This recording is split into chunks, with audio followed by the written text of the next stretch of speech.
I heard point of order. I think it's the honourable member for Perth Wellington.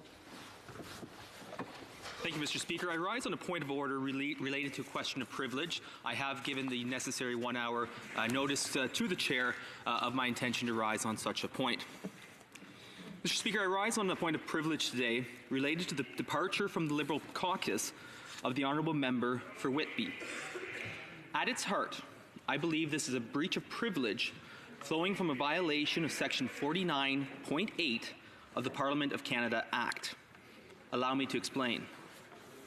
On Wednesday of this week, just before question period, we learned the news of the honourable member from Whitby becoming an independent, which happened shortly after the weekly caucus meeting for the Liberal Party had broken up. Later that afternoon, the CBC aired an interview of the honourable member conducted by Chris Rands, a producer with that network. She told Mr. Rands, and I quote, "Just think it was important to, I understand there's a lot of people that supported me and that were disappointed in what I did, doing this interview that I did. And I think that it's important to understand that, while I support the values, the principles of the Liberal Party, that it might be good that since the message did go out that I sit as an independent for the rest of the term, that I am there." End quote. There was more, but I will leave it there. Mr. Speaker, those are words which I have read to you. But I do urge the Chair to go and review the footage of that interview. I say this, and I do want to tread delicately here, because it included the demeanor of the member that particularly struck me during that interview. The member seemed disappointed, to put it politely. What I and what many who watched that interview saw was someone who was not just disappointed to part ways with their colleagues, which is understandable, or even a touch of regret with the decision. What I saw, and what I think most people would have seen, was a visceral look of shock. I don't speak about this to put the member for Whitby into an awkward place, but because I genuinely believe that her so-called resignation is what some might describe as, quote, a negotiated resignation. Picture the ultimatum which may have been put to her, as I've perceived it, if you will, as you've got till the end of the day to resign or we'll kick you out. It's your decision. That last part sounds familiar, does it not? My point is to say that I truly believe the honourable member for Whitby was or was threatened to be kicked out of the Liberal caucus. That is to say, her departure from caucus was not a free and voluntary action on her part.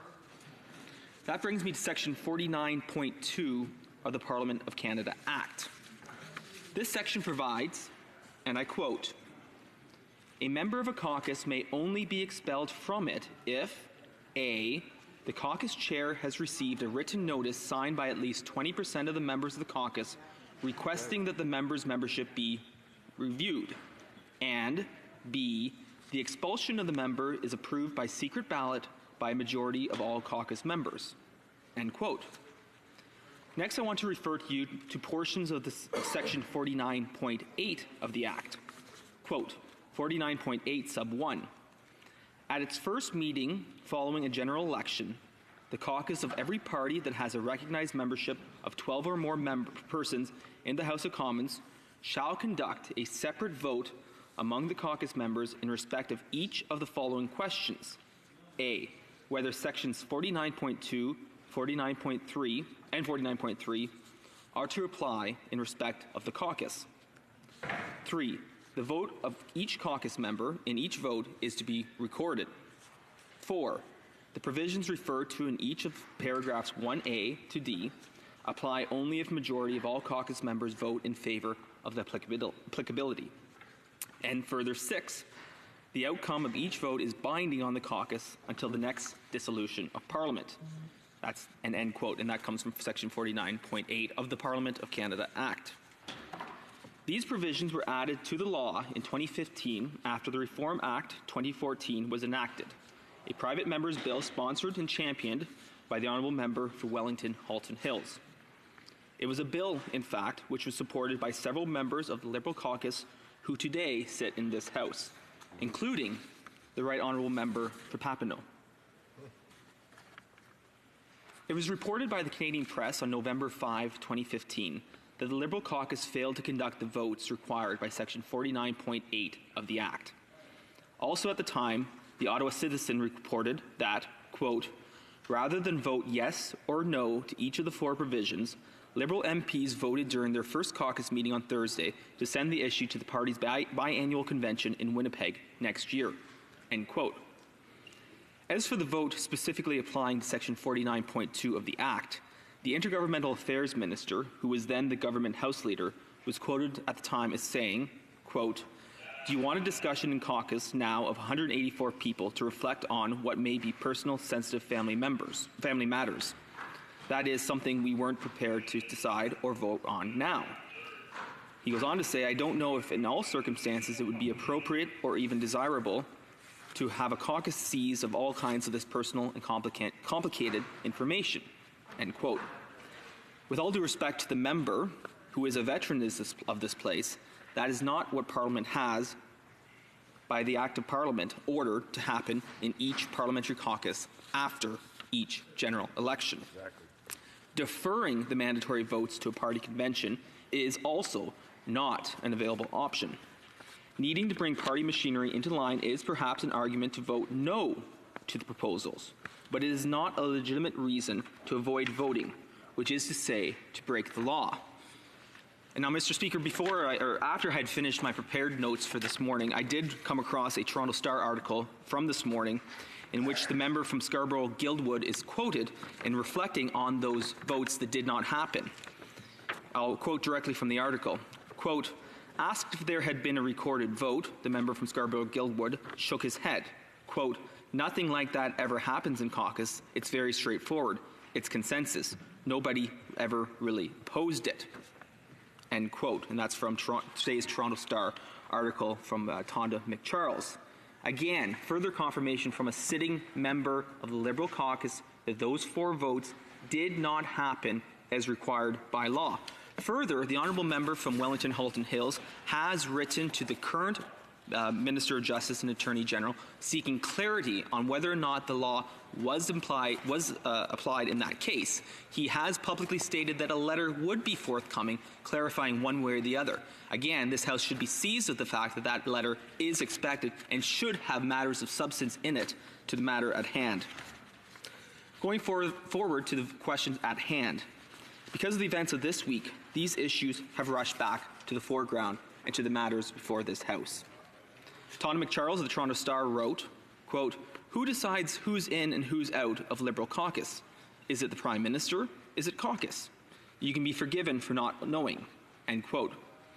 The article later reminds us that, quote, the Prime Minister suggested it would be his call, telling reporters he was reflecting on their future, referring both to the members for Vancouver Granville and Markham Stouffville. As my colleague, the honourable member for Wellington Halton Hills, has pointed out, the authority to expel a member of the Liberal caucus is questionable because the Prime Minister and his leadership team deprived Liberal MPs from being able to exercise their rights at their first caucus meeting following the 2015 election. And it is because of that I believe the honourable member for Whitby has had her own rights disregarded. Her departure from caucus occurred without the safeguards and due process for backbenchers which the Reform Act contemplated. That is why I'm raising this question of privilege today, and I believe that it meets the requirements for timeliness. Indeed, this is the first occasion where a consequence of the failure to vote in 2015 have come to a head. Right. As for the matter of honouring the statute law, I recognize that speakers in the past have generally declined to intervene on questions of law. However, this is no regular question of law. The collective privileges of the House of Commons include the right to regulate its internal affairs, which is sometimes also known as the privilege of exclusive cognizance. House of Commons Procedure and Practice, 3rd edition, Boston Gagnon, observes at page 122, quote, the right to regulate its own internal affairs does not mean that the House is above the law. However, where the application of statute law relates to a proceeding in Parliament, end quote.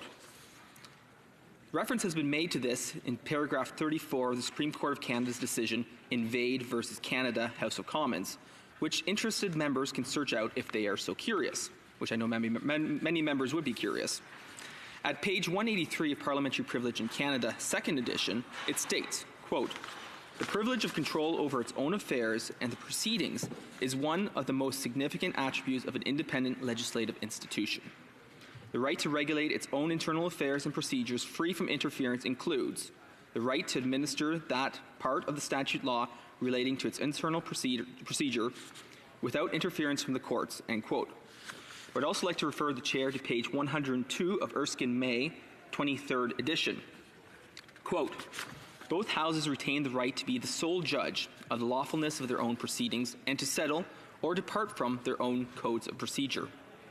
This is equally the case where the House in question is dealing with a matter which is finally decided by its sole authority, such as an order or resolution, or whether, like a bill, it is the joint concern of both houses. The principle holds good even where the procedure of a House or the rights of the members or officers to take part in its proceedings depends on statute," end quote. Statutory requirements may previously have been adjudicated as matters of privilege in our House in the past. For example, on April 19, 1993, at page 18,104 of the debates, the Chair held that the failure to produce the document required to be laid upon the table under the terms of the Customs tariff constituted a prima facie case of privilege. Mr. Speaker Fraser at the time said the following, quote, As the Honourable Member succinctly stated when this very issue was raised in February 1992, subsection 59.5 of the Customs tariff is a statutory provision, and statutes are the highest form of command that can be given by this House. In my view, the disregard of that legislative command, even if unintentional, is an affront to the authority and dignity of Parliament as a whole, and of this House in particular. It is an opinion that I share and I expect to prevail in this chamber. The statutory laws which have been agreed to by members of this House do serve a purpose and are meant to be respected. The requirements contained in our rules and statutory laws have been agreed upon by this House and constitute an agreement which I think all of us realize must be respected," end quote. And again, that was from Mr. Speaker Fraser. More recently, statutory provisions in the Canada Elections Act concerning the right of members to sit and vote were held by the Speaker's immediate predecessor to be matters for the House of Commons to adjudicate. These rulings can be found at pages 18,550 of the debates for June 18, 2013, and page 9,183 of the debates for November 4, 2014. The importance of this House adjudicating the requirements of Section 49.8 of the Parliament of Canada Act are underscored by Section 49.7, a provision which lawyers would refer to as a privative clause, because it ousts the jurisdiction of the courts to conduct judicial review. If you, Mr. Speaker, decline to exercise jurisdiction to entertain breaches of the statute here, then members of caucuses, like the Liberal caucus, which flagrantly ignore the law, have no protection and no recourse when their rights are trampled. Because of the lack of judicial recourse, the general restraint on speakers interpreting the law, and the House's privilege to manage internal affairs, I respectfully submit that the way forward, indeed the only way forward, is to allow the House to deal with this matter. Accordingly, Mr. Speaker, I urge you to find a prima facie case of privilege. I would therefore be prepared to move a motion to refer the matter to the Procedure and House Affairs Committee so as to allow them to investigate this specific instance and to consider the best way forward to allow for the enforcement of the requirement to conduct votes under Section 49.8 of the Parliament of Canada Act. Thank you, Mr. Speaker. Good job. I thank the honourable member for Perth Wellington for his intervention. Obviously, this will be something that we'll need to take under advisement and look into carefully. The matters that he raises with respect to the laws that impact on the circumstance that he describes and their relationship to privilege, I think, become the matter that we'll have to take some looking into in this particular case. I am mindful of the time. I see the Honourable Parliamentary Secretary to the Government House Leader on his feet. The Honourable Parliamentary Secretary. Yes, Mr. Speaker, I will come back to the House, but just initially in listening to the member across the way, it does raise some concern in regards to why it is the mischievous behavior at the best of times comes from the Conservative Party. And I just wanted to briefly highlight a couple of things that members and the Speaker might want to take into consideration. One could reflect, for example, on the member from Beauce and the level of discomfort that was very obvious that was with that particular member, going from seat to seat from the Conservatives, and then ultimately leaving their party, Mr. Speaker, only to start a new party. Probably a better example, Mr. Speaker, that Canadians would be very familiar with was the member from Cumberland, Colchester, an individual of great integrity when Stephen Harper made the promise of the Atlantic Accord. And here there was an accord. There was an accord that was in place and a motion. Now, Mr. Speaker, all I ask is to be heard from other members as they want to heckle. I was very patient in listening. Now, here, Mr. Speaker, and I would draw the comparison where you had a member of the Conservatives that at the time was being assured that he could vote in whatever, not vote, he could deal with the issue in whatever way he would like to be able to. Order. In fact, Mr. Speaker, he was pressured by Order. Order. The matter that has been posed by the honourable member for Perth Wellington, as I indicated to him, we will take under advisement. It wouldn't be the intention at this point to begin to debate these matters. I think I've heard sufficiently from the honourable member for Perth Wellington so as to understand the issue that he is commenting upon and raising a question about, frankly, as to whether there has been any kind of breach of privilege. When we start into debate on different other examples, I'm mindful of the fact that generally matters of caucus proceedings are not matters, and I said generally, not matters for the Speaker to preside upon.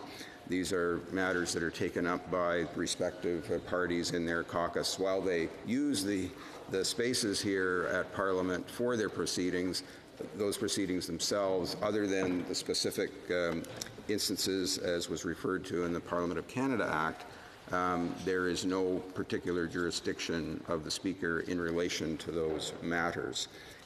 So I think with that in mind, I do note that the Honourable Parliamentary Secretary did note at his opening that he might wish to come back and address the House on this particular question of privilege. Now, I saw the Honourable Member for Wellington Halton Hills. Is this on the same question of privilege? Well, mindful of the time, the Honourable Member for Wellington Halton Hills. Thank you, Mr. Speaker. Just very briefly, I want to thank the member for Perth Wellington for raising this point of privilege in the House and indicate that I concur with the points that he has made and just briefly add to those points for the benefit of you, Mr. Speaker. First, I believe this matter is timely because today is the first day of this Parliament that we have confirmation from the member for Scarborough-Guildwood that the 4 recorded votes did not take place in the first meeting of a recognized party in this House of Commons in this Parliament. And to be clear, Mr. Speaker, a recorded vote as required under Section 49.8, subsection 3, is a very specific process to be followed. It's not a show of hands. It's a recorded vote, much the same as we take recorded votes, recorded divisions in this House of Commons. And finally, Mr. Speaker, the point I want to make is that the Patriation reference of 1981 made it clear that constitutional conventions could not be adjudicated by the courts, could not be taken to the courts to defend rights of members of Parliament. It also made it clear that Section 18 rights, immunities and privileges are also to be adjudicated not in the judicial branch of government, but in this legislative branch of the state, of the government. So it is with the matter in front of us. It is up to this chamber and you, Mr. Speaker, to adjudicate this matter, and I hope that you do find a prima facie case that privilege has been breached. Thank the honourable member for Wellington Halton Hills. I see the honourable member for Flamborough Glanbrook, pardon me.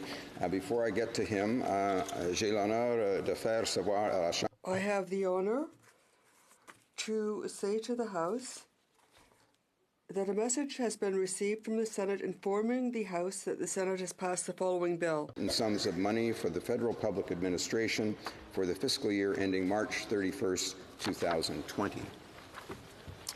Now, we're going to go to the honourable member for Flamborough Glanbrook. Is this on a different point of question of privilege, rather? Following my notice to you, I'm rising on question of privilege concerning a leak from Wednesday's meeting of the Ontario Liberal Caucus. The leaks were reported in an online article posted on cbc.ca Wednesday evening entitled "Member for Markham Stouffville Faced Tough Questions from Liberal MPs in Today's Regional Caucus Meeting." The first two paragraphs of the article make the following disclosures. Quote, "The honourable member for Markham Stouffville, who resigned from the Prime Minister's cabinet earlier this month over the SNC Lavalin affair, faced a barrage of tough questions from her Liberal colleagues today during a closed-door session of the Ontario Caucus, sources told the CBC News. The member addressed the group at the beginning of the meeting, which lasted 30 minutes longer than scheduled and was described by people in the room as rough and uncomfortable." Continuing at the article's sixth paragraph, we read, quote, "Today, some of her fellow Liberal MPs reminded her that others in caucus had made compromises on sensitive issues such as medical assistance in dying, one of the key pieces of legislation the member fronted as Health Minister, along with then Justice Minister, the Honourable Member for Vancouver Grenville," end quote. Meanwhile, this online article was expanded upon by CBC reporter Katie Simpson, who appeared on Wednesday's edition of Power and Politics. Allow me to quote from a transcript of her presentation, Mr. Speaker. Quote, "What CBC News can confirm through multiple sources is that when Ontario Liberal MPs met for their weekly meeting this morning, the honourable member for Markham Stouffville, who was there, was really the focus of attention at the meeting, and she faced a series of difficult questions about her actions. She, of course, very publicly quit and criticized the Prime Minister, but did not leave caucus when she decided to quit. What we're also told is that while these questions were being asked, the member was also reminded by some of her colleagues of some of the sacrifices and compromises they made to help her with some of her projects, like getting the assisted dying legislation passed. So the meeting went 30 minutes longer than it normally would go. It is described by sources as rough and uncomfortable and rocky, but we do know that Liberals that we're speaking with today, while these concerns may exist privately, this is a group of Liberal Ontario MPs that held this meeting," end quote. In a Canadian Press article entitled "Conservatives Plan Filibuster After Liberals Shutdown Motion," also published Wednesday evening, it was reported, quote, "Despite the efforts to unite and put the affair behind them," one source said, "the honourable member for Markham Stouffville faced a frank and emotional session with her Ontario Caucus colleagues prior to the National Caucus meeting she did not attend. The source spoke on condition of anonymity because he was not authorized to publicly discuss confidential caucus matters," end quote.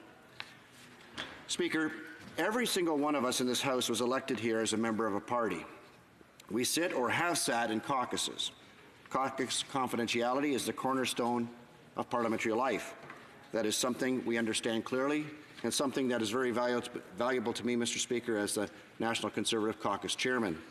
It is not because we want to be furtive or secretive. It is because we need to be able to have frank and candid conversations among colleagues without the embarrassment or opprobrium that these exchanges are at risk of producing. I genuinely sympathize with the honourable member for Markham Stouffville. She did something extraordinary on the strength of her principles and convictions by resigning her ministerial commission. She does not deserve the treatment she's received, nor the embarrassment and scorn heaped upon her by her colleagues, including through this caucus leak. The same goes for the treatment she received after being hidden from and deterred or intimidated from attending this week's votes, as we heard from the honourable member for Calgary Nose Hill in another question of privilege. Caucus proceedings are discussed in page 34 of the House of Commons Procedure and Practice, 3rd edition. Quote, "Although each caucus operates differently, most limit attendance to parliamentarians. Because they are held in camera, caucus meetings allow members to express their views and opinions freely on any member which concerns them. Policy positions are elaborated along with, in the case of the government party, the government's legislative proposals. Caucus provides a forum in which members can debate their policy differences among themselves without compromising. Order. Order. I thank the honourable member for Flamborough-Glanbrook for his question of privilege and presentation. I am mindful of the time, and as I mentioned in an earlier intervention, that the matter of caucus proceedings are generally not within the purview. We all, I think, understand the characteristics of them. I wonder. I'm certain that the honourable member is going to link this matter as it relates to his specific concern about a potential breach of privilege, and I wonder if he might. I don't know that it's necessary to repeat necessarily the various instances of this, but as if he could get to the point that the connection that he's trying to make with this particular scenario, if he could get to that in the next few minutes, that would be appreciated. And as we mentioned earlier, I mean, questions of privilege are important, but they are also not a means by which the time of the House can be taken unnecessarily. The honourable member for Flamborough-Glanbrook. Thank you, Speaker. And I have a particular passion in this regard in respect of being elected by the Conservative caucus in regards to the Democratic Reform Bill. And I think I speak for all members that their ability to be able to speak confidentially is important to the entire House, not in a specific case, and that's why I'm raising this point. And I will get to some quotes in regards to parliamentary procedure. I would like to quote from page 57 of Australia's House of Representative practice. All parties have party meetings and sitting weeks, but usually at times when the House is not sitting. The proceedings of party meetings are regarded as confidential, and the detail of discussions is not normally made public. These meetings provide the forum, particularly for backbenchers, for internal party discussion of the party policy, parliamentary activity, parliamentary tactics, the resolution of internal party disputes, the election of officers, and they provide a means of exerting backbench pressure on and communication with its leaders for accountability, end quote. Breaches in caucus confidentiality have been treated so seriously in the past as to have been held to be matters of privilege. First, I would refer the Chair to the question of privilege raised on October 17, 1973 by David Lewis, the leader of the New Democratic Party. Mr. Lewis reported to the House this sequence of events. I learned at about 2 o'clock that we had a bug at our caucus meeting this morning. During the meeting, the honourable member for Oshawa Whitby, Mr. Broadbent, who was our caucus chairman, pulled a little microphone out from under the table, put it on top of the table, and said to me and others, "This looks like a bugging device." Having no knowledge of such things, I could not tell him whether it was or was not, and as we went on with the meeting, end quote. Mr. Speaker, Lamoureux then ruled at page 6943 of the debates, quote, "It is obvious to the Chair that there's a prima facie case of breach of privilege involving the type of situation which is normally investigated and looked into by the Standing Committee on Privileges and Elections. Instead of referring the matter for a committee of study, and because the source of the surveillance device had voluntarily identified himself and was cooperative." Order. Order. We have a point of order. The honourable member for, the Parliamentary Secretary to the Government House Leader. Yes, Mr. Speaker, on a point of order, you've already to a certain degree made reference in terms of the content of a matter when raising for a matter of privilege.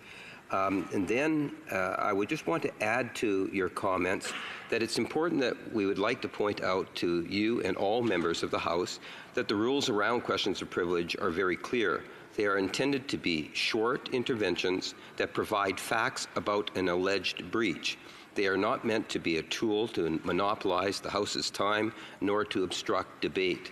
I would ask that the Speaker enforce this rule as it relates to a question of privilege, and you even provided extra grace time, I would suggest, Mr. Speaker, when the member was just reflecting about caucus, which is not the preview of the Speaker. Thank the Honourable Parliamentary Secretary for his reiterating essentially the basis of my remarks in this as well. As I mentioned to the Honourable Member for Flamborough-Glanbrook, he is, I think, taking up, at least at this point, the issue around how this, how his concern about a potential breach of privilege is informed. So I'm going to ask him to get to that, and I would say at this point, it would be not necessary at this stage to reach further back in terms of precedence. I get the point that he is trying to make or making essentially in his submission, and we'll try and wrap up and get on with other matters before the House. The Honourable Member for Flamborough-Glanbrook. Thank you, Speaker. I think I can sum it up in about 90 seconds by a quote from a speaker who was formerly with the Liberal Party. More recently, on March 25, 2004, Mr. Speaker Milliken found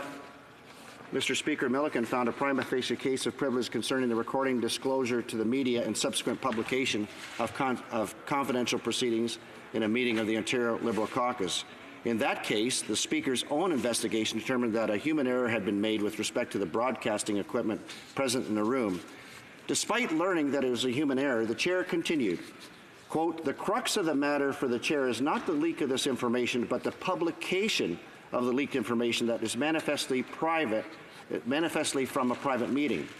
The concept of caucus confidentiality is central to the operations of the House and to the work of all honourable members. The decision to publish information leaked from a caucus meeting is, in my view, an egregious example of a cavalier and contemptuous attitude to the privacy of all members, and that privacy is something upon which all members depend to do their work. It's a situation in view that cannot go unanswered. Accordingly, I have examined the situation in the matter of the publication of the leak from the caucus meeting February 25th. I find that there is a prima facie breach of privilege, and I'm prepared to entertain a motion at this time." Speaker, I'll sum up with that last quote. I think that pretty well summarizes exactly why I think that you should get involved in this case. And, Mr. Speaker, should you find a prima facie case of privilege, I'd be prepared to move the appropriate motion. And thank you for the opportunity to present the case. I thank the Honourable Member for Flamborough-Glanbrook. Now, I do have a notice of a question of privilege for the Honourable Member for Durham. As the House knows, we generally take these up in the order that they have been submitted. Now, the Honourable Member for Sarnia-Lambton, is this on the same question of privilege as was just introduced by the Honourable Member for Flamborough-Glanbrook? No, Mr. Speaker, this is rising further to the question of privilege that was raised on Monday by the NDP House Leader from New Westminster, Burnaby, regarding members misleading the House.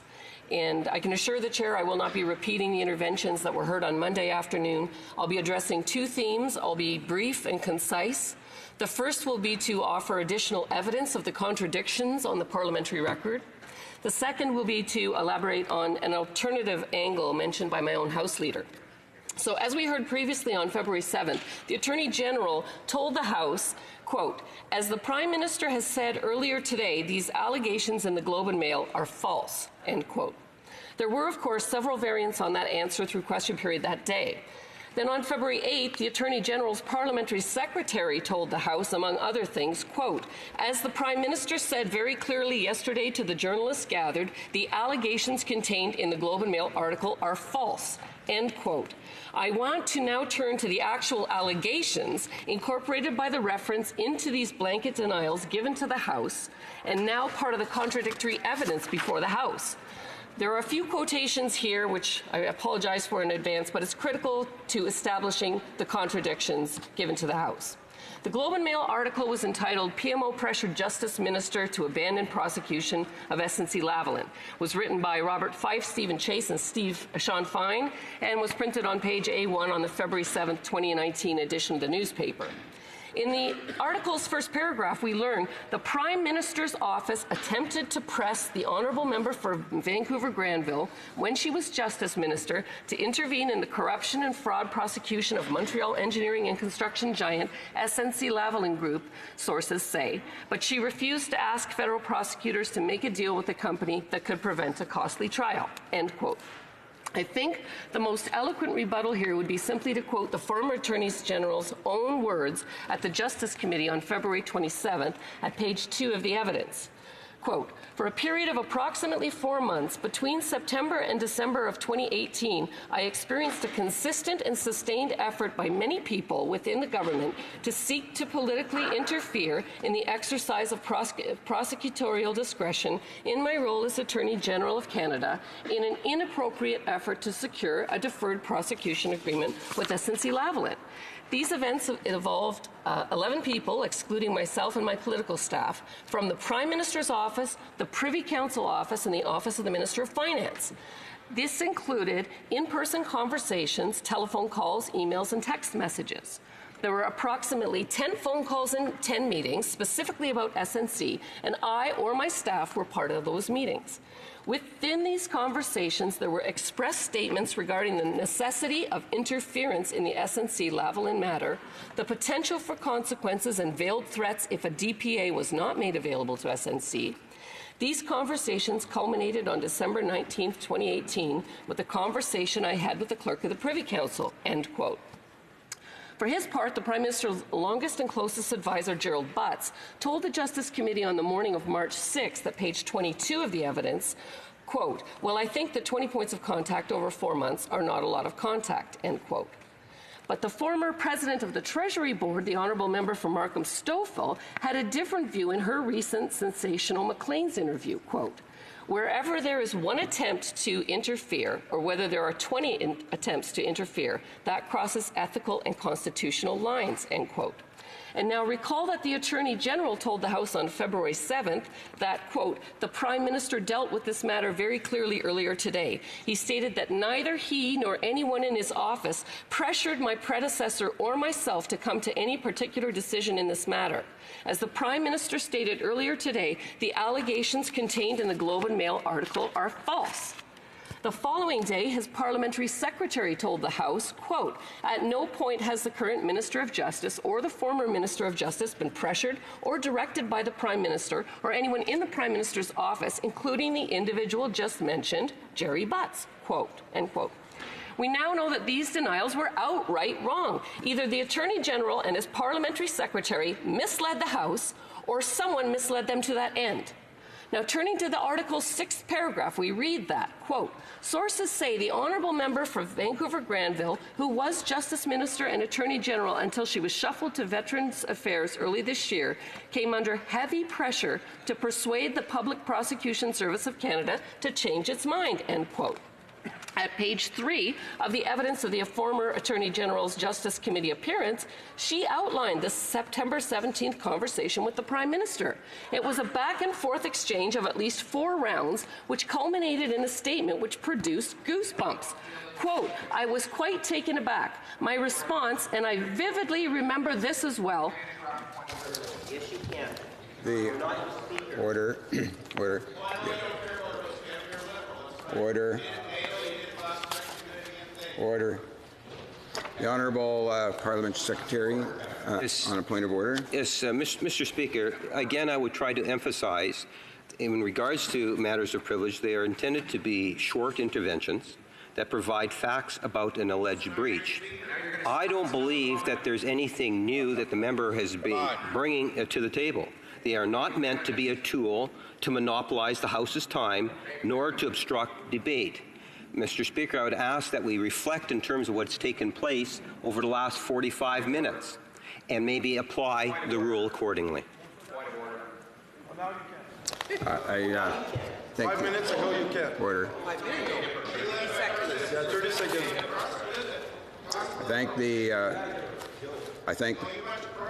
Order. I thank the Honourable Parliamentary Secretary for his additional intervention in the matter.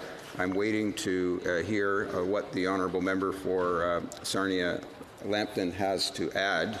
I'm noting the fact that this is a question of privilege that was raised some time ago in the House, and he is right in the sense that it would need to be some new additional material to reflect upon. The decision on this particular question of privilege is still being worked out.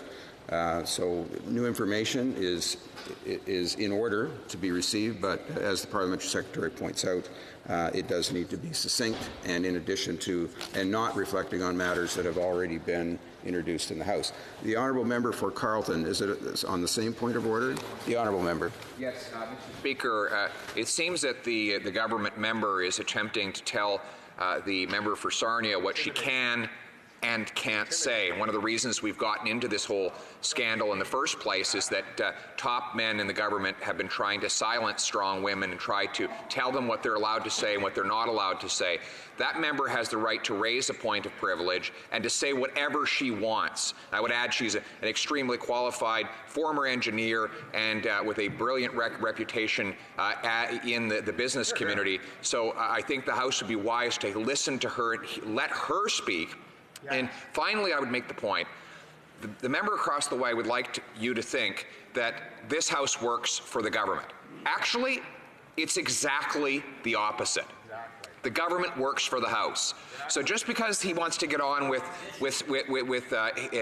more promise-breaking deficit spending by having us all talk about his financial failures as a government does not mean that we have to draw.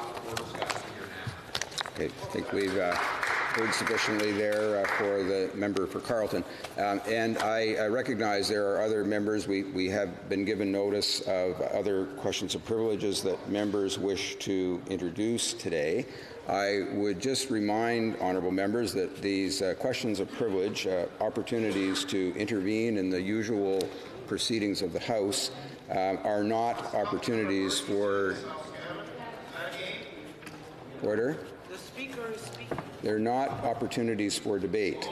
And so, as with points of order, members should get to the essential infringement that they believe has occurred, and they should get to that matter without the editorializing, if I could say generally, and beginning to move those comments into areas of debate. Because there are other times in the daily proceedings that members will have those opportunities, but these should be points specific to what they believe to be a legitimate breach of a member's privileges. So I'll ask the honourable member for Sarnia-Lambton to get, if she could, quickly to the point at which she believes represents such a breach of privilege.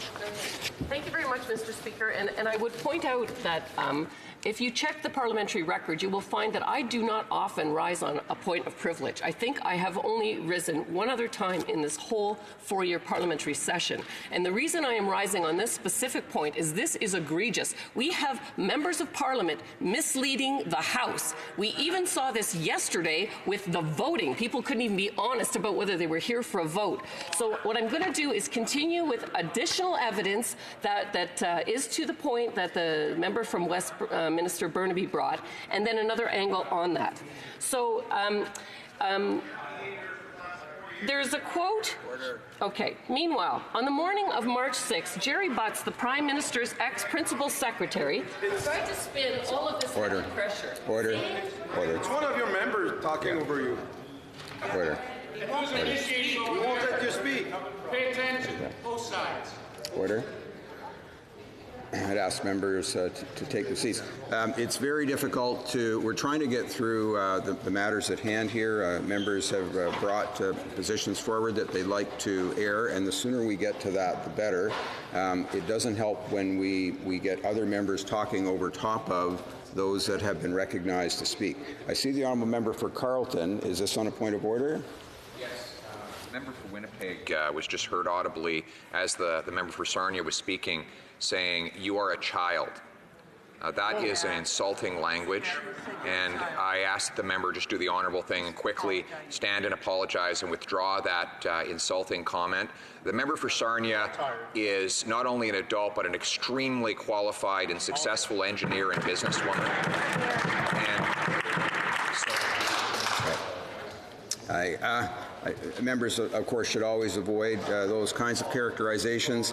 I did not hear the offending comment in this case. I do see the Honourable Parliamentary Secretary on his feet, if he'd like to address the point.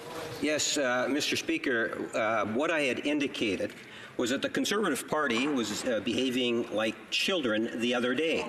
And I suspect if people that were watching would have seen the chanting and the slamming and the yelling and the screaming coming from the Conservative benches, they might have agreed. But if I've offended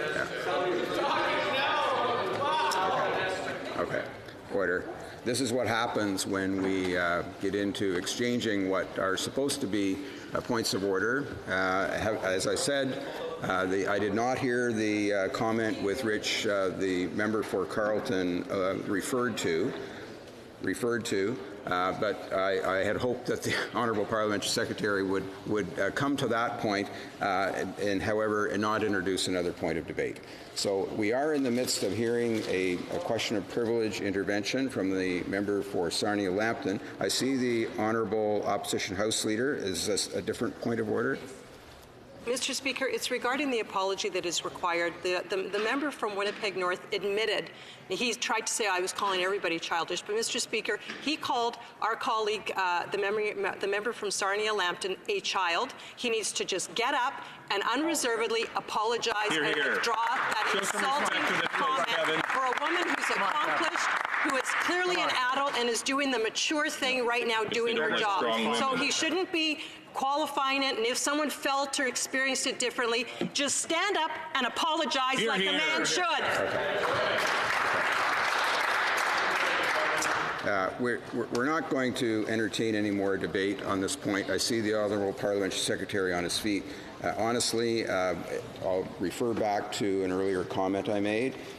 These are points of privilege, are things that, questions of privilege rather, are interventions that members are able to make, not to interrupt the ordinary course of debate before the House, but to get to specific, what they believe are specific breaches of members' privileges, which they can address. I'll say again, they're not opportunities to expand and editorialize. Certainly, if members have specific precedents they wish to use to support their arguments in sufficient quantity, that's fine. It's not always necessary to have numerous precedents to make the point. But I'll ask in the essence of ensuring that the House has time for the matters that are before and are on the projected order of business for the day, I'd ask members to get to their points on this question of privilege quickly. The Honourable Member for Sarnia-Lambton. Thank you, Mr. Speaker. I'll wrap it up quickly here. So let's go. Recall again, the Attorney General and his Parliamentary Secretary had called these allegations false. The evidence that I've been presenting begs to differ. These two government spokespersons misled the House or were themselves misled to that end. Now, additional evidence came forward when Gerald Butts took his place at the witness table. He said at page 2 of the evidence in the morning of March 6th, quote, "So it was and is the Attorney General's decision to make. It would, however, be Canadians' decision to live with specifically the 9,000 plus people who could lose their jobs." At page 3, Mr. Butts euphemistically spins this effort to drop corruption charges against a well-connected large corporation with Liberal ties by saying, quote, "It was our obligation to exhaustively consider options the law allows." Once again, Mr. Speaker, the House was told the statements in Fife, Chase and Fine were false, and the evidence has shown that to be anything but the case. Now, we heard testimony from the CEO of SNC-Lavalin that he never said 9,000 jobs were at loss. So this, again, is a falsehood that has been repeated by the Attorney General and his Parliamentary Secretary. The next allegation is at the 18th paragraph of the article in the Globe and Mail, where the sources at SNC-Lavalin were furious with the Justice Minister's intransigence on the remediation agreement and that the company was pleased to see her moved out of the portfolio. The former Attorney General told the Justice Committee on February 27th at page 5 of the evidence, quote, "On December 18th, 2018, my Chief of Staff was urgently summoned to a meeting with Jerry Butts and Katie Telford to discuss SNC. They want to know where am at in terms of finding a solution. They told her they felt like the issue was getting worse and I was not doing anything." And this was followed by the quotation of the text message exchange between the member for Vancouver Granville and her former Chief of Staff, a portion of which is particularly relevant to this and is also in the Globe and Mail. Now, Mr. Speaker, let me get to the part of this which is the alternative on page 12 here. Once again, we know that however you cut it, the House was misled and conflicting versions are now before Parliament. As for whether the Attorney General, his Parliamentary Secretary, or both of them misled the House or were duped into it through a misleading briefing or reliance, is not material to determining that the House has competing accounts before it. Okay, so Mr. Speaker, I'll conclude by saying whether it was done directly or indirectly, the House has been misled. And, to be blunt, this is happening on a more frequent basis. So, Mr. Speaker, I would urge you to assess the weighty evidence before the House and consider how it contradicts the bald denials given on February 7th and 8th. These denials were meant to be a wet blanket thrown on an explosive scandal. They could not have been offered for any purpose other than to obstruct the House of Commons on its core constitutional capacity to hold the government to account. I commend the NDP House Leader's question of privilege to your favourable consideration. Thank you, Mr. Speaker.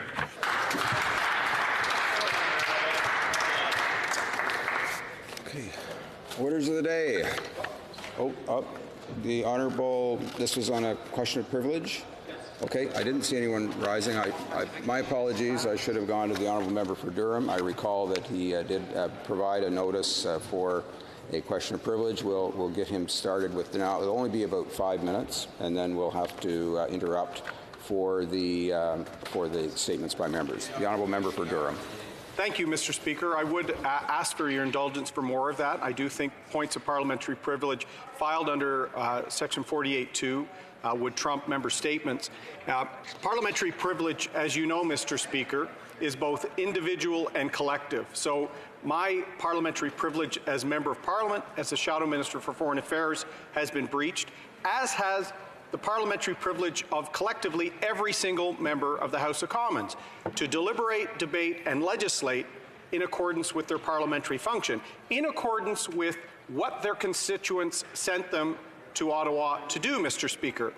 These have been tiring days. There's a lot of stress on both sides, but I would implore the Liberal members to remember that they are sent as an individual member of Parliament representing their constituents, not representing the Prime Minister's office.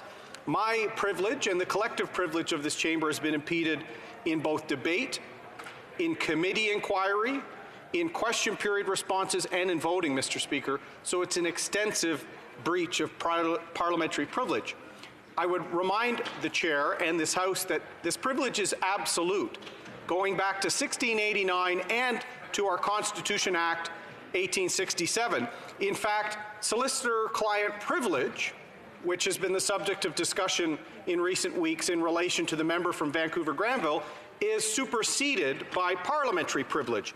That has been considered and as a precedent of that chair, Mr. Speaker. In fact, the April 28, 2010 decision by Speaker Milliken said, quote, "It is the view of the chair that accepting an unconditional authority of the executive to censor the information provided to Parliament would in fact jeopardize the very separation of powers that is purported to lie at the heart of our parliamentary system and the independence of its constituent parts." End quote, Mr. Speaker.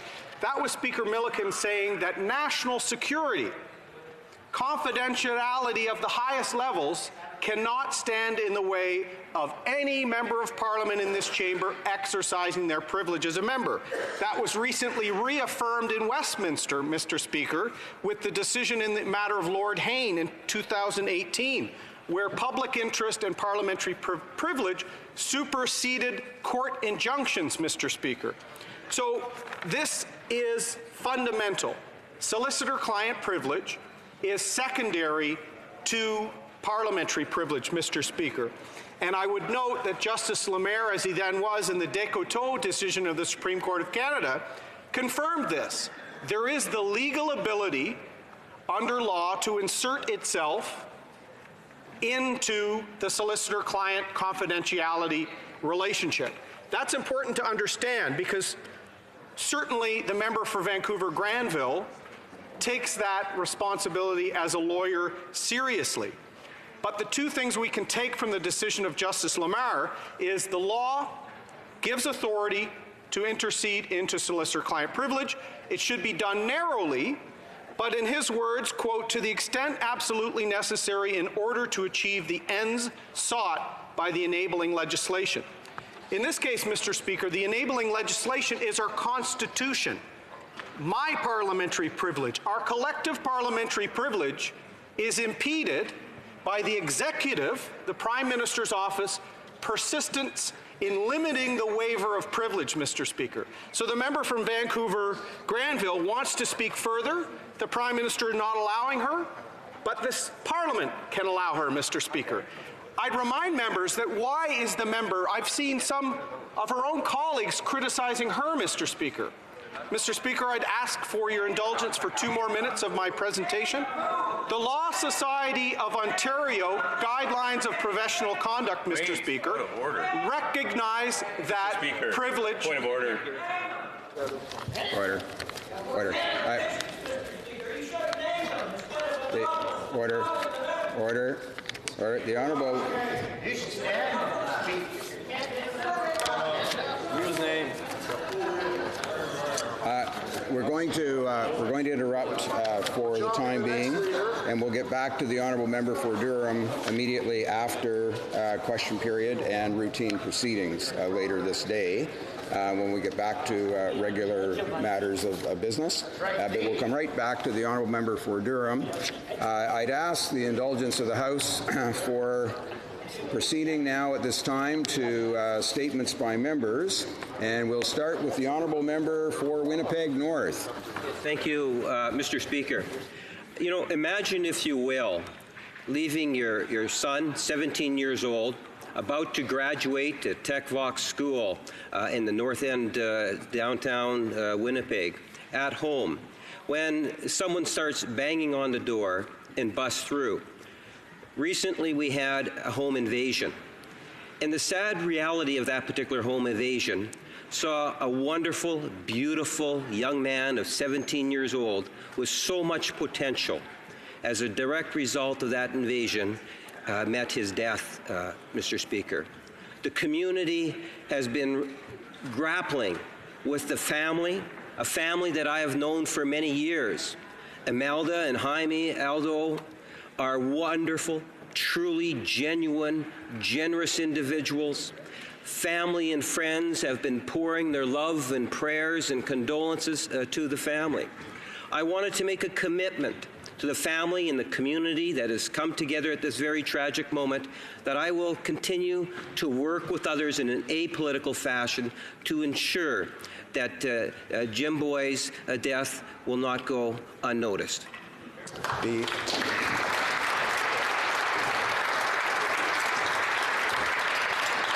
Honourable Member for Brandon Souris. Thank you, Mr. Speaker. In early March, Westman was swept up in a curling frenzy as Brandon hosted the 2019 Brier. It's first since 1982 where the patch was invented. I've been to a few Briers since then, and I have to say this may have been the best one yet. I wish to thank Curl Canada for choosing the Brandon bid, and I want to congratulate the sponsors, curlers, and all of the volunteers who rose to the occasion that made this event a huge success for curling fans and the City of Brandon. And particularly, I want to thank Nate Andrews, Jackie Nickel, and Ryan Shields, who co-chaired the Brandon Brier. With the help of an army of volunteers, they hit it right on the button. I would also like to congratulate Team Coe for winning in spectacular fashion. And I would be remiss not to mention that Kevin has now tied the record for the most Canadian men's curling championships by a skip. Wow. I know Team Coe will make us proud as they now compete in their home province for the World Championships in Lethbridge, Alberta, starting on March the 30th. Go, Canada, go! Go, Canada, go! The Honourable Member for West Vancouver, Sunshine Coast, Sea to Sky Country. Thank you very much, Mr. Speaker. About 5 years ago, a bunch of high school students in West Vancouver decided to form a robotics club. Within 1 year, that club became a full-fledged academy, a program in robotics. It's innovative, not just because you're learning AI and tech and engineering and math and science, but you're learning collaboratively, all high school students of all ages together, and at the elementary school level, all ages, all together. The students learn in two big, huge rooms. The noise level is through the roof. One's the boardroom and one's the Robo Dojo room. They collaborate. They get marks for failing. The noise level is through the roof, as I may have already said. And that club has now turned into 140 students. Globally, 16,000 students compete for the World Championships, and 4 of those kids from West Van High are going And last year they came second. This year we hope they come first. And I'd like to congratulate Principal Steve Raw, Director of Instruction Diane Nelson, Todd Alblatt, head teacher, Dr. Mahesh Chigani, faculty lead, and encourage them all the way. Hey, honorable member for Churchill, Kiwatinut Aski. Mr. Speaker, I rise in recognition of World Tuberculosis Day, taking place March 24th. Around the world, nearly 4,500 people lose their lives to TB daily, to a disease that is preventable and curable. Here at home, too many communities are still living with tuberculosis. Nunavut has the highest rates of TB in Canada. My home province of Manitoba is second. First Nations people living on reserve have an 8 to 10 times higher TB notification rate than other Canadians. TB is a disease linked to poverty. It's caused by crowding, poor ventilation, and mold. Earlier this year, I joined with my NDP Northern colleagues in calling on the Prime Minister to address the mold crisis in homes on reserve. We hope that Budget 2019 would make clear a Liberal commitment to ending this housing crisis, but it ignored it. So today, we once again call on the government to not just acknowledge TB Day, but to make the investments necessary to commit to eradicating TB once and for all. Thank you. The honourable member for Sudbury. Mr. Speaker, I rise today to speak about the fantastic achievements of a young person from my riding of Sudbury. After attending Collège Notre-Dame and graduating in June of 2018, Nina Kutrin received an NCAA Division I scholarship to attend Florida State University and swim for their varsity team. With the support of her family, Nina began swimming at the age of 5 at the Nickel District Pool before joining the Sudbury Laurentian Swim Club. In August of 2018, Nina earned 2 silver medals representing Canada at the Junior Pan-Pacific Swimming Championships in Fiji.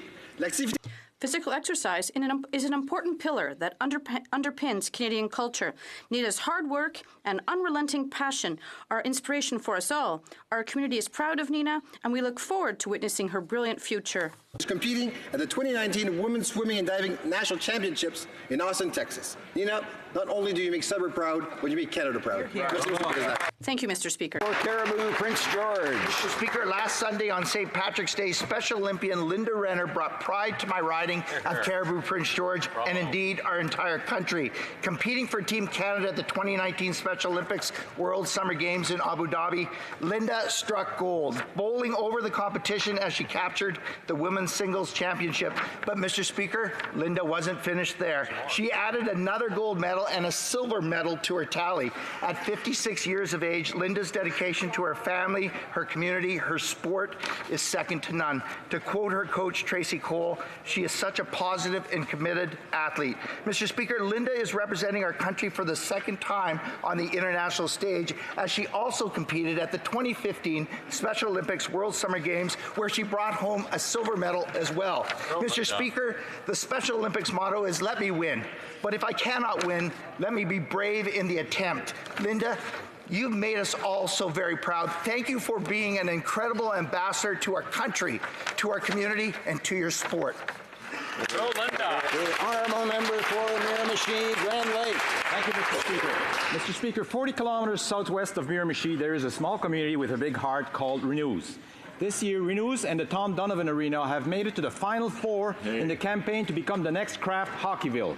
Last weekend, I joined the community as we all watched this exciting live results together. For this community, though, Mr. Speaker, it's about more than just the title, and it's about more than just a rink. The campaign is a tribute to a young hockey player, Thomas Dunn, who was killed last year in a tragic accident. This is just one of the heartbreaking tragedies that this small community has faced over the last few years. The Tom Donovan Arena in Renews is the heart of the community and could certainly use that $250,000 prize, as it is in great need of repair and modernization.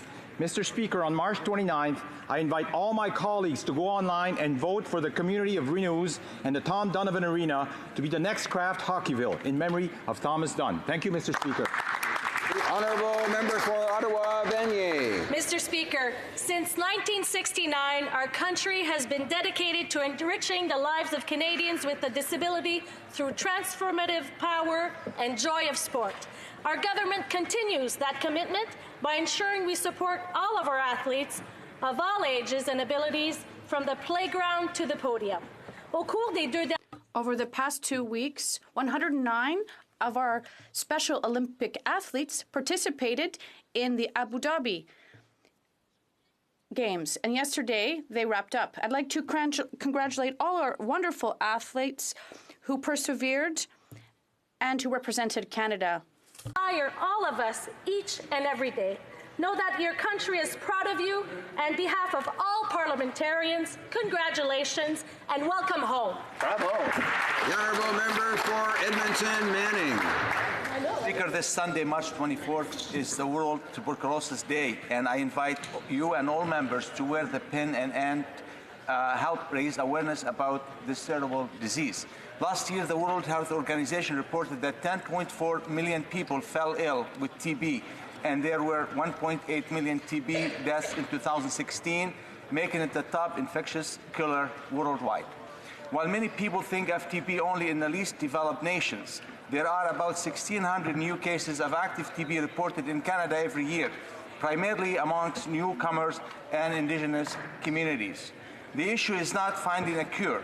The cure exists. It's about ensuring that everyone has access to life-saving treatment. I encourage you to join me raising awareness around this issue by tweeting the hashtag It's Time to End TB for those living with tuberculosis here in Canada and around the world. Thank you. The honourable member for Hall-Elmer. Thank you, Mr. Speaker. It goes without saying that young Canadians are the future of our country. I strongly believe that the best investment we can make is in the support, education, and empowerment of our youth. These young men and women will soon be the doctors, engineers, soldiers, professors, and caregivers of tomorrow, namely the leaders of our country. Hull-Elmer Youth Councils since 2015 have been invaluable to me as a Member of Parliament, whether it be on subjects such as the environment, public transit, equality, or heritage. Their profound and penetrating discussions have reminded me of the immense responsibility that we have when speaking in this House. I would like to thank my Youth Council and all young Canadians. Thank you for your efforts, for your vision, and thank you for your enthusiasm. Thank you, Mr. Speaker. Member for Nepean. Mr. Speaker, after the recent terrorist attack killing 50 Muslims praying in a mosque in New Zealand, the Prime Minister, to show solidarity with the Muslim Canadians, visited SNMC Mosque in my riding of Nepean. He addressed over 1,000 people and had a meeting with young Muslim Canadians. Words matter, Mr. Speaker. I call upon all political leaders to check whether the words they use or actions they take, whether they create an environment which provides platform for extreme anti-Muslim or anti-immigration individuals or groups. I am thankful to SNMC Mosque and Dr. Imdad Khan, Imam Ziad Delic, Rahimuddin Said, Dr. Asma Amjad, Mohannad, Zulfikar Bangash, and other volunteers and community leaders for organizing this visit. Thank you, Mr. Speaker. The honourable member for Calgary Heritage. Mr. Speaker, when the Prime Minister leaned on the former Attorney General to cut a deal for SNC-Lavalin, he justified his actions by claiming many jobs would be lost and the company would move from Montreal if there was no DPA. For weeks, the Prime Minister has repeated this mantra, that what some perceived as interference in a criminal prosecution was in fact an effort to protect threatened jobs. But like so much of what the Prime Minister has said in relation to the scandal, we know that wasn't true. On Wednesday, the CEO of SNC-Lavalin directly contradicted the Prime Minister when he said that the company's jobs in Canada were never threatened. Mr. Speaker, this Prime Minister is hemorrhaging credibility. Cabinet ministers are resigning, and the MPs are leaving the Liberal Party rather than participate in this cover-up. But there's still time to make this right. Will the Prime Minister do so today by allowing the members from Vancouver, Granville, and Markham-Stouffville to finally speak their full and unfettered truth? Honourable member for Nickel Belt. Mr. Speaker, I stand today to congratulate Josée Séguin, a distinguished athlete from Valley East. Josée is a fierce competitor and one of our nation's top power lifters. This month, she represented Canada at Dubai World Special Olympic Games, winning 3 gold medals, 1 silver medal, and earned the title of #1 female in her division. I had the privilege of meeting with Josée and her mother Linda prior to her departure. She is a joyful, grounded individual that refuses to bow to adversity. Josée is an extremely dedicated individual working a full-time job at St. Gabriel Seniors Residence, caring for the aging. Félicitations. Congratulations, Josée, and to all our Special Olympics athletes who have represented us all so well on the international stage. May they be a source of inspiration and motivation for all Canadians. We can be proud of all of these athletes. Continue your work. Thank you. The honourable member for Vancouver East. Mr. Speaker, quote, I want you to panic. The climate is changing. Why aren't we? On March 15th, young people from around the world took to the streets to demand action from the elected leaders on climate change. Among them were students from Van East. The quotes I just read are some of their messages to this government. Over 1.5 million students participated in this global climate strike. After the strike, the Prime Minister tweeted that he hears the young people, yet Budget 2019 is still subsidizing big oil, and he's still trying to ram a pipeline through our province without consent. The youth are saying, I care. Why don't you? If not now, when? Why study for a future if we won't have one? Like the ocean, re-rise. Make Earth cool again. There is no planet B. The Earth needs you to give a frack. Respect existence or expect resistance. Mr. Speaker, it's time to act. Hear, hear. The honourable member for Edmonton, Wetaskiwin. Mr. Speaker, for 31 straight hours over the past 3 days, members of this House voted 200 times on essentially one question. If nothing wrong took place, then why don't we waive privilege on the whole issue and let those who have something to say on it speak their minds and share their stories, unquote. That quote is from a current member of the Liberal caucus, inarguably from all sides one of the most respected members of the Liberal cabinet until she resigned her post this month, citing her lost confidence in her government. The marathon vote taught us a lot of things. First, that this Prime Minister will go to extraordinary lengths to cover up the story. Second, that there is constantly more to this story to uncover. And finally, that members of this Conservative team, and indeed all opposition parties, are resolved that Canadians will have the information they need to hold their government to account. It's been said that things do not happen. Things are made to happen. This is going to happen one way or another. Canadians will demand the truth. Honourable member for Dartmouth Cole Harbour. Mr. Speaker, back in 2012, when the member from Halifax West's The Purple Day Act received royal assent, his efforts made Cassidy Megan's dream of Purple Day a reality. And now, because of this, Purple Day is celebrated each year in over 100 countries on March 26th. Every year, more than 15,000 Canadians are diagnosed with epilepsy, and yet many Canadians don't know a lot about this disorder. In fact, due to the stigma surrounding epilepsy, many do not seek the care that they need. That's why Cassidy Megan created Purple Day, to raise awareness and to make sure that more people understood what this disorder means. Purple Day is an important time to help people with epilepsy learn that they are not alone. So, Mr. Speaker, I encourage all Canadians and folks around the world to join us by wearing purple for Purple Day on March 26th. Together we can raise more awareness and reduce the stigma surrounding epilepsy. Hey, bravo. Oral questions. Questions orales. The Honourable Opposition House Leader. Mr. Speaker, we've just learned that China will stop purchasing Canadian canola, wheat, peas, linseed, and canola meal. This is devastating news for our farmers. More than 40% of Canadian canola alone is currently sold to China. The loss of this market is catastrophic, and it will cost billions of dollars to our economy. Meanwhile, this Prime Minister is so consumed with scandal and cover-up that he is completely incapable of managing these critical economic issues. So what is the government government going to do for our farmers who are caught in the crossfire between our Prime Minister and because of his incompetence and his cover-up? The Honourable Parliamentary Secretary, Mr. Speaker, we know that access to new markets means more money for our farmers, means support for the middle class. Representatives of both countries are continuing talks to come up with a solution to this issue, and this as quickly as possible. We're working closely with representatives of the industry on this issue, and we shall continue to keep people informed as we are informed. Thank you, Mr. Speaker. Well, Mr. Speaker, farmers don't need handouts from the government. They need their trading partners in China, and they need those relationships restored. Mr. Speaker, the House just finished over 30 hours of voting where Liberal members continued the cover-up. Right. Over 30 hours of protecting the Prime Minister and his corruption. Over 30 hours of refusing to let the former Attorney General speak.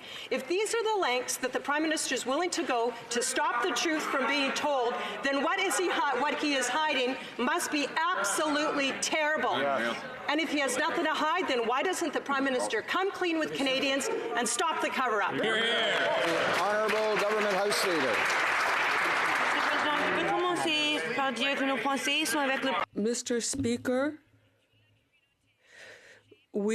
our thoughts are with this. Order. Order. Order. Order.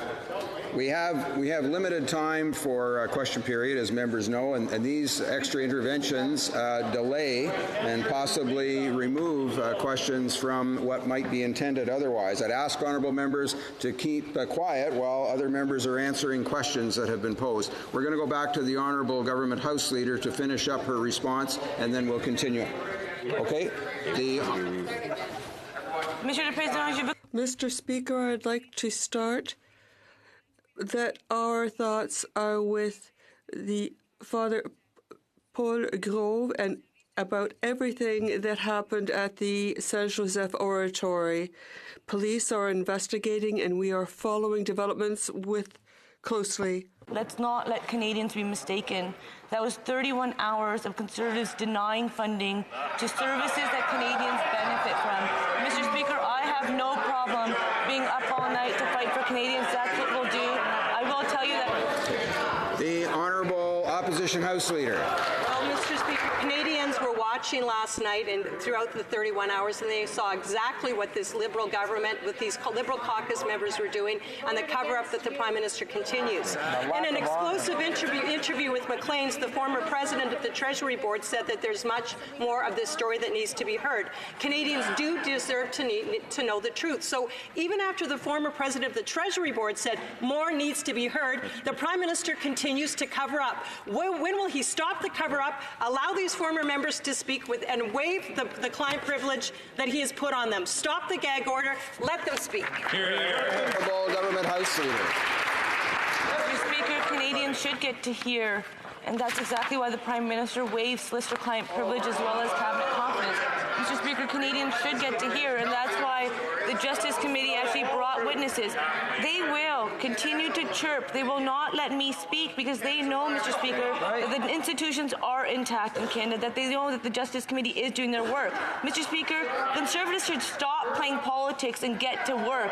It's really unfortunate because when they were in government, they made these same comments to the NDP talking about the cost of having the House run all night long. Mr. Speaker, we know that we will fight for Canadians. Thank you. The Honourable Member, Mr. Speaker. The Business News Network asked the CEO of SNC-Lavalin if jobs had been at risk. And he said, I never said that. I never spoke about it to the Prime Minister. I don't know what people make up or what they have in their minds. End quote. When will the Prime Minister put an end to this cover-up? The Honourable House Leader. Mr. Speaker, the member across the way is saying these things, but we respect our institutions, and we know that the commissioner, the ethics commissioner, will investigate, that the ethics committee will do its work. And I think I would ask them to have a little respect.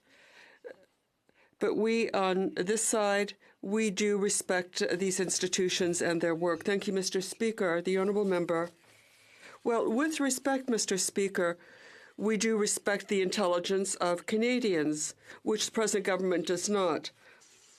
The boss of SNC-Lavalin never said jobs were at risk, but the Prime Minister, Gerald Butts, the clerk of the Privy Council, who resigned Monday, they said several times that this was the case. We know that this was a made-up story to justify their abuse of power vis-à-vis the former Attorney General. When will the Prime Minister put an end to this cover-up? The Honourable Government House Leader. Mr. Speaker,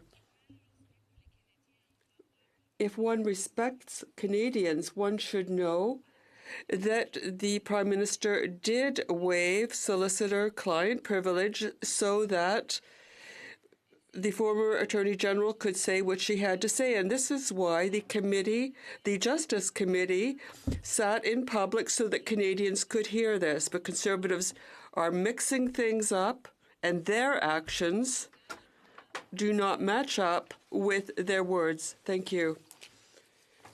The honourable member for Berthier-Maskinongé. Mr. Speaker, our thoughts and prayers are with the priest at the Saint Joseph Oratory. The Prime Minister promised that this interference scandal would be dealt with at the Justice Committee, but then they put an end to the study. Now they're saying that the Ethics Commissioner is investigating, but they know that this is not within his mandate. We know that the former Attorney General and the former President of Treasury Board have more to say to Canadians, and they should follow up on the requests of the NDP and have a public inquiry. The Honourable Government House Leader. Mr. Speaker, we know that the committee did their work and that the former Attorney General was able to share information with them. And the Prime Minister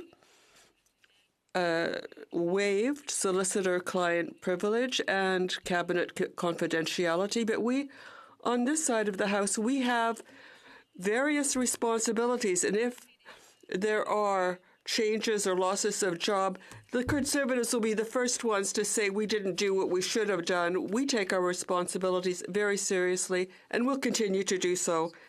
The honourable member for Berthier-Maskinongé. Mr. Speaker, the Liberals must understand that no matter how they try to change the channel, they just can't do it. People have lost confidence and know the Prime Minister did something inappropriate. The two former ministers say that they haven't said everything they have to say to Canadians, but the Prime Minister doesn't want to have them heard.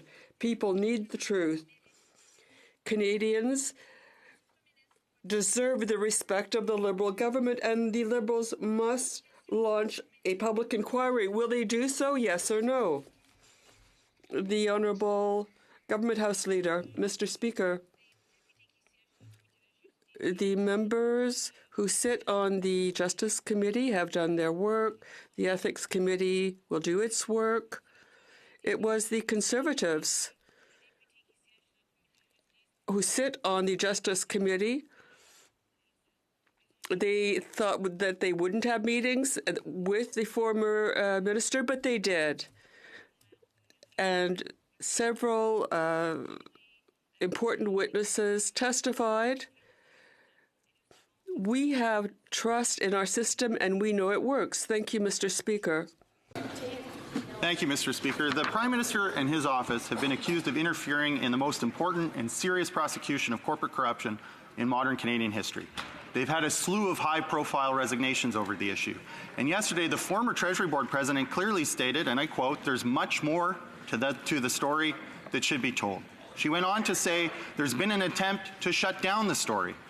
So with allegations this serious, the country can't move on until Canadians know the whole story. So will the Prime Minister do the right thing and clear the way for the truth to come out, call a public inquiry for a fair, nonpartisan assessment of the facts? Yes or no? The Honourable Government House Leader. Mr. Speaker, what's clear is that the NDP said that the Justice Committee would not meet. It met. The NDP said the witnesses would not be able to appear. They appeared. The NDP said that the former Attorney General would not be able to speak. The Prime Minister waived solicitor-client privilege as well as cabinet confidence, something that has not happened in the history of our country, to ensure that she could speak. The NDP will continue to say no, but we will say yes to Canadians. We will say yes, Canadians. We will fight for you while they choose to play their politics just like the Conservatives are. There was a time that the NDP would at least talk about the issues of the day, but today they are talking about politics as well. That's new leader. The Honourable Member for Elmwood Transcona. Well, I'm sorry, Mr. Speaker, but you don't get to move on to talk about other issues when you have a serious cloud of corruption hanging over you. Public service isn't transactional. It's not we announce a little program here and we get to help our buddies over here. That's not how it works, Mr. Speaker. And with respect to the Justice Committee, we know full well that a Liberal majority on that committee shut down the study. We know because the former Attorney General wrote the Justice Committee today and said she has more to say and hopes that the committee will accept her comments. She also said that those comments will be limited by the restrictions on the waiver that the Prime Minister issued. So will he lift the waiver, and will they create a forum for these former ministers to speak? The Honourable Government House Leader. The Justice Committee members decided on parameters that they would be looking at, and that time dealt with a time that the former Attorney General was the Attorney General. When it comes to solicitor-client privilege, that is only pertinent to an Attorney General, Mr. Speaker. And now, all of a sudden, after the Justice Committee members set parameters, the Prime Minister lifted cabinet confidence and lifted solicitor-client privilege for those parameters. The member is basically insinuating or implying that they should be working outside of those parameters. Have some regard and respect for this place, Mr. Speaker. I would encourage you to remind honourable members. Thank you. For Central Okanagan, Similkameen Nicola. The former president of the Treasury Board made it clear that the Prime Minister is hiding something from Canadians. Now, she told Maclean's magazine that, and I quote, "There's much more to the story that needs to be told.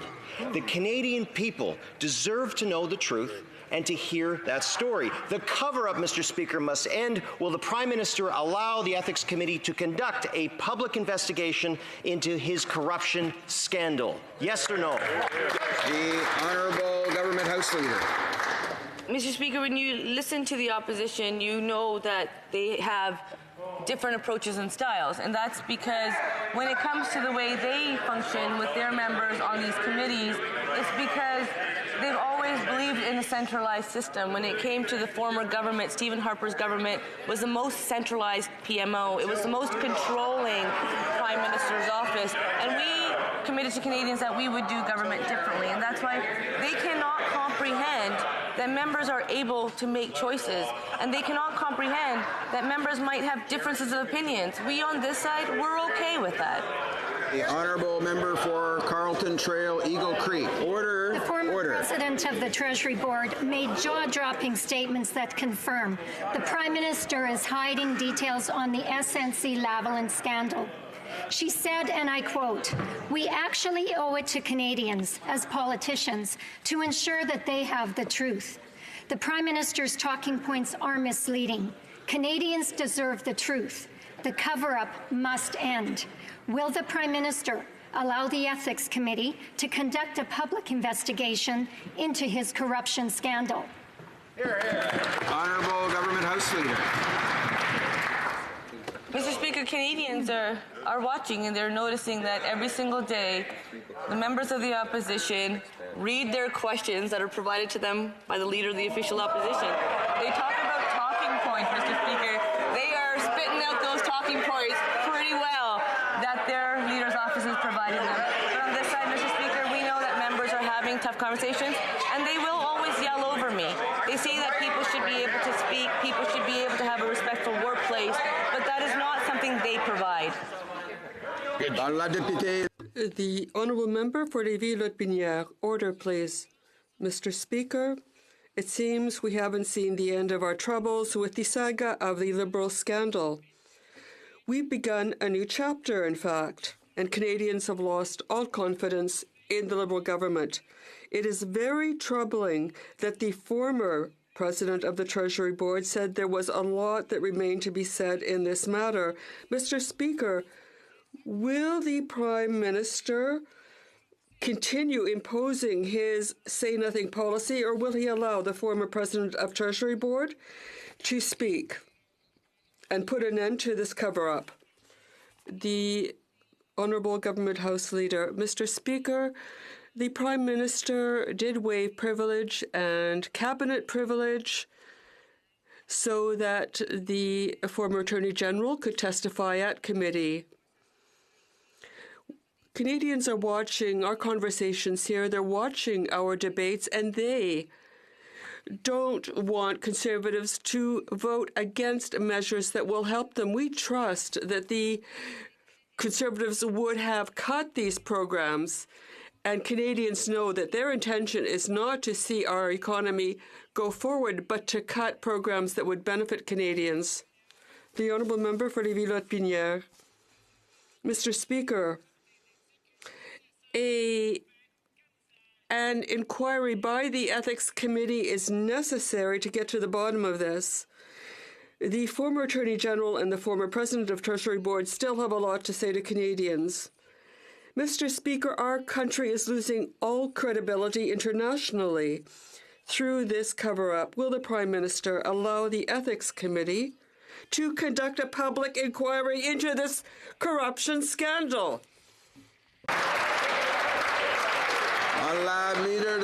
The Honourable Government House Leader.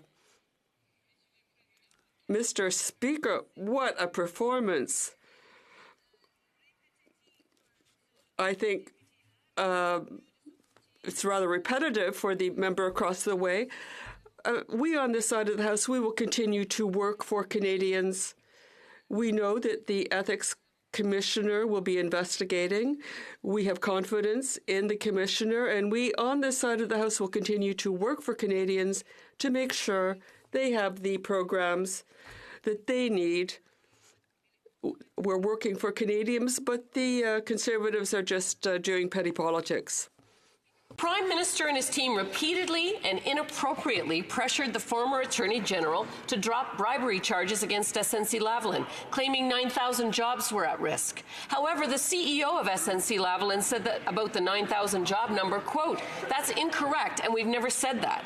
Canadians deserve the truth, and the Prime Minister must end his cover-up.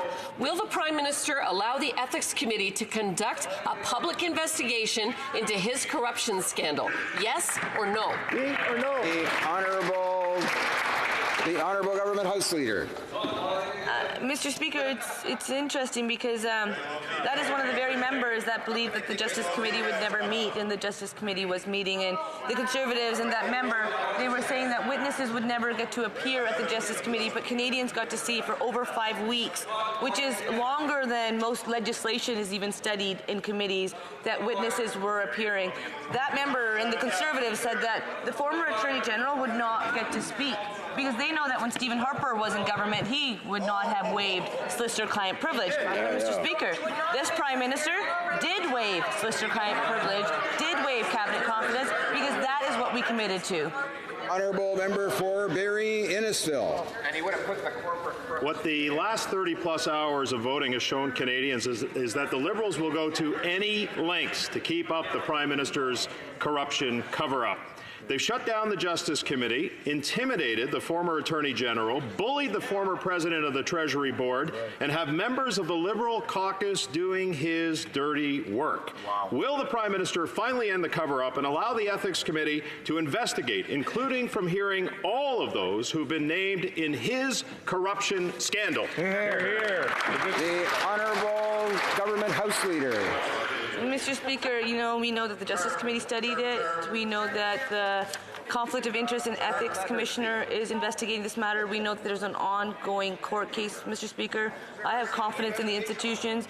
If there is more that needs to be done, I have faith, I have confidence that it will get done. But what I can control is that I was elected by the people of Waterloo. I was elected to be part of a government to ensure that I fought for Canadians. Canadians saw that over 31 hours the Conservatives cut, and they actually voted against measures that benefit Canadians. And they chose to do that. And yesterday, over 31 hours, Mr. Speaker, Canadians got a clear vision of the programs and services the Conservatives will cut if they ever get to be government.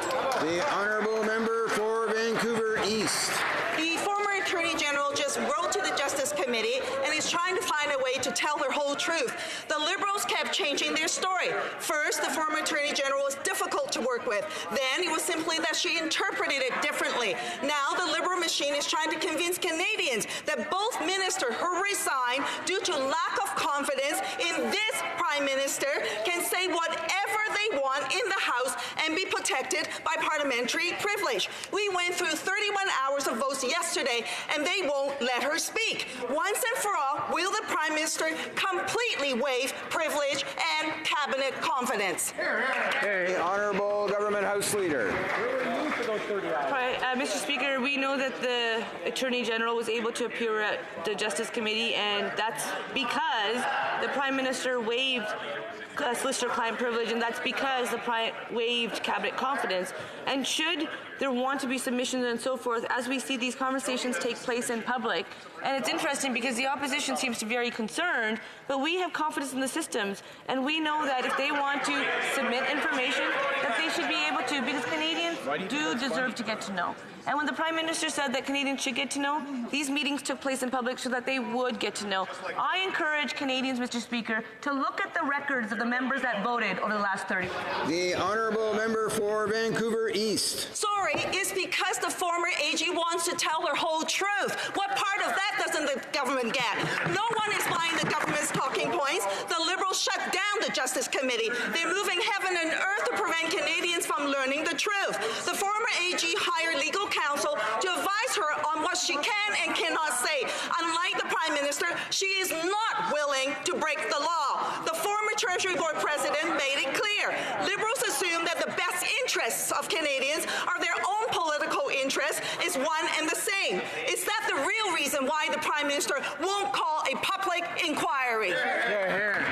The Honourable Government House Leader. Mr. Speaker, the member need not be sorry that witnesses appeared at the Justice Committee. The member is okay to recognize that the former Attorney General did appear at Justice Committee, and the former Attorney General confirmed that the rule of law in Canada is intact and that Canadians can have confidence in it. The member can appreciate the fact that the former Attorney General also stated that the law was followed at all times. But, Mr. Speaker, this Prime Minister recognizes that we can always improve our institutions. And that's why he took that witness very seriously. And that's why he acknowledged that there was a breakdown of communication and trust in his office. That's why the Prime Minister has put forward measures to ensure that we continue to strengthen our institutions. The NDP is playing politics. The Honourable Member for Durham. Mr. Speaker, my question is for the Foreign Minister. The OECD is investigating the SNC-Lavalin affair, and the Foreign Minister promised that the government was cooperating with an independent investigation. Trouble is, her own Liberal colleagues ended that independent investigation, and the Prime Minister is refusing to allow the key witness to speak. When will the Foreign Minister stop her role in this cover-up and allow the former Attorney General to speak at the Ethics Committee? Honourable Parliamentary Secretary to the Minister of Foreign Affairs. Proud of our participation in the OECD. Mr. Speaker, the rules-based international order and the institutions that underpin it are absolutely essential for the defense of the Canadian national interest in the world. We've been clear from the start that we support the work of the OECD Working Group, and we will continue to cooperate with the OECD throughout this issue. Thank you. Member for Durham. Mr. Speaker, how can that member be proud when the OECD is investigating Canada for corruption, Mr. Speaker? Now, a few years ago, the Prime Minister said to Canadians he had an admiration for basic dictatorships.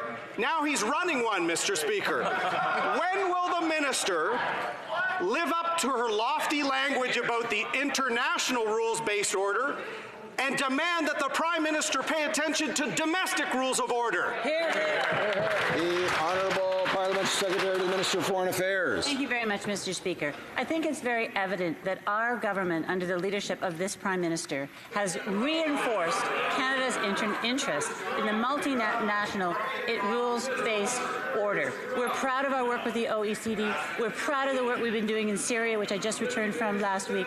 We're proud of the work we've done to defend human rights around the world. Thank you very much, Mr. Speaker. Member for Calgary Nose Hill. This week, the CEO of SNC-Lavalin said that those jobs that the Prime Minister set at risk because he had to engage in a greasy corruption scandal, nope, completely debunked that.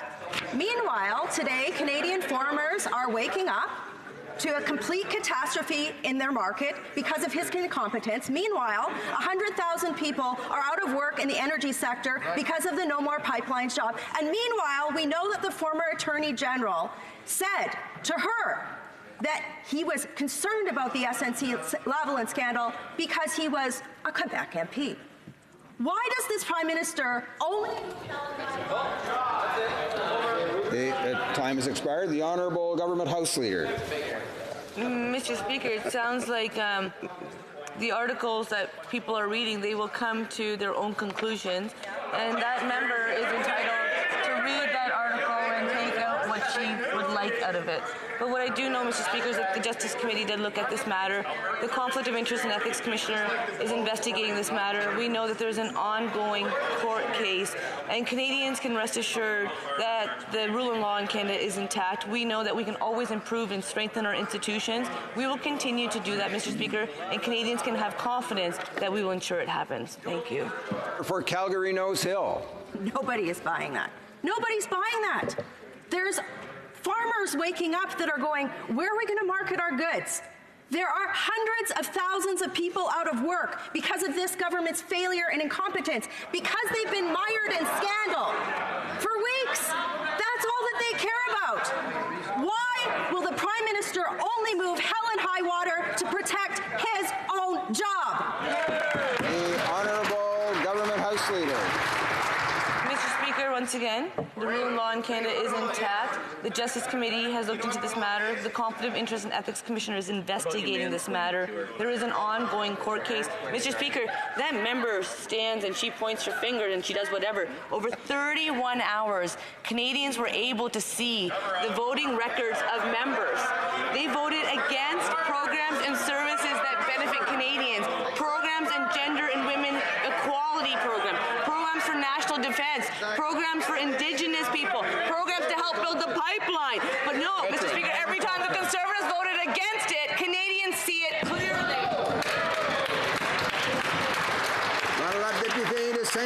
The Honourable Member for Saint-Hyacinthe-Bagotte. Mr. Speaker, the Liberals had an opportunity to act to resolve the issues of seasonal workers, black holes, and a labour shortage. But instead, they're just taking money out of the EI fund. Workers have had enough of broken promises, and yet the Liberals had promised to tackle the issue of the black hole that was affecting so many families. Will the Liberals finally admit that they rather give gifts to the wealthiest rather than truly help working men and women? The Honourable Parliamentary Secretary to the Minister of Families. Proud of the work we've done on EI reform in this government, which includes addressing the issue of seasonal workers in industries that are affected by the surges and the loss of work due to the seasonal nature of the employment. We have also made it easier to work while on benefit. In this fact, in this year's budget, we also added additional measures to make sure that people that are transitioning between jobs, people that are working on claim, can get the support they need to participate in the economy in the way they want to in the communities where they live. Our government continues to reform EI, continues to be focused on making sure that vulnerable Canadians not only get the support from EI, but EI is there to make sure they get to a better future. That's why we're doing the jobs we're doing. The Honourable Member for Churchill, Kiwatinuk-Aski. Mr. Speaker, Wednesday's question period involved the Prime Minister touting his own feminists. Now, as all good feminists know, there's nothing more feminist than a man bragging about his feminism. But let's check the facts of Budget 2019. Budget 2019 has nothing for childcare, nothing for pay equity, and it fails Indigenous women. This budget has nothing specific to address the tragedy of missing and murdered Indigenous women and girls. In fact, Indigenous women's groups have been clear that they feel ignored and have been left behind. So when will the Prime Minister stop bragging and act on the priorities of Canadian women, the priorities that they deserve action on now? The Honourable Parliamentary Secretary to the Minister of Crown Indigenous Relations. Mr. Speaker, Budget 2019 builds on almost $17 billion of investments in Indigenous priorities with an additional $4.5 billion to advance Indigenous self-determination, redress past wrongs, and close socioeconomic gaps. This includes, Mr. Speaker, $1.4 billion to forgive communities' outstanding comprehensive loan claims, $126 million to establish National Council for Reconciliation, and more than $15 million to ensure that federal policies and programs reflect the voices of Indigenous youth. These sustained investments of more than $21 billion affirm and reaffirm our commitment to reconciliation.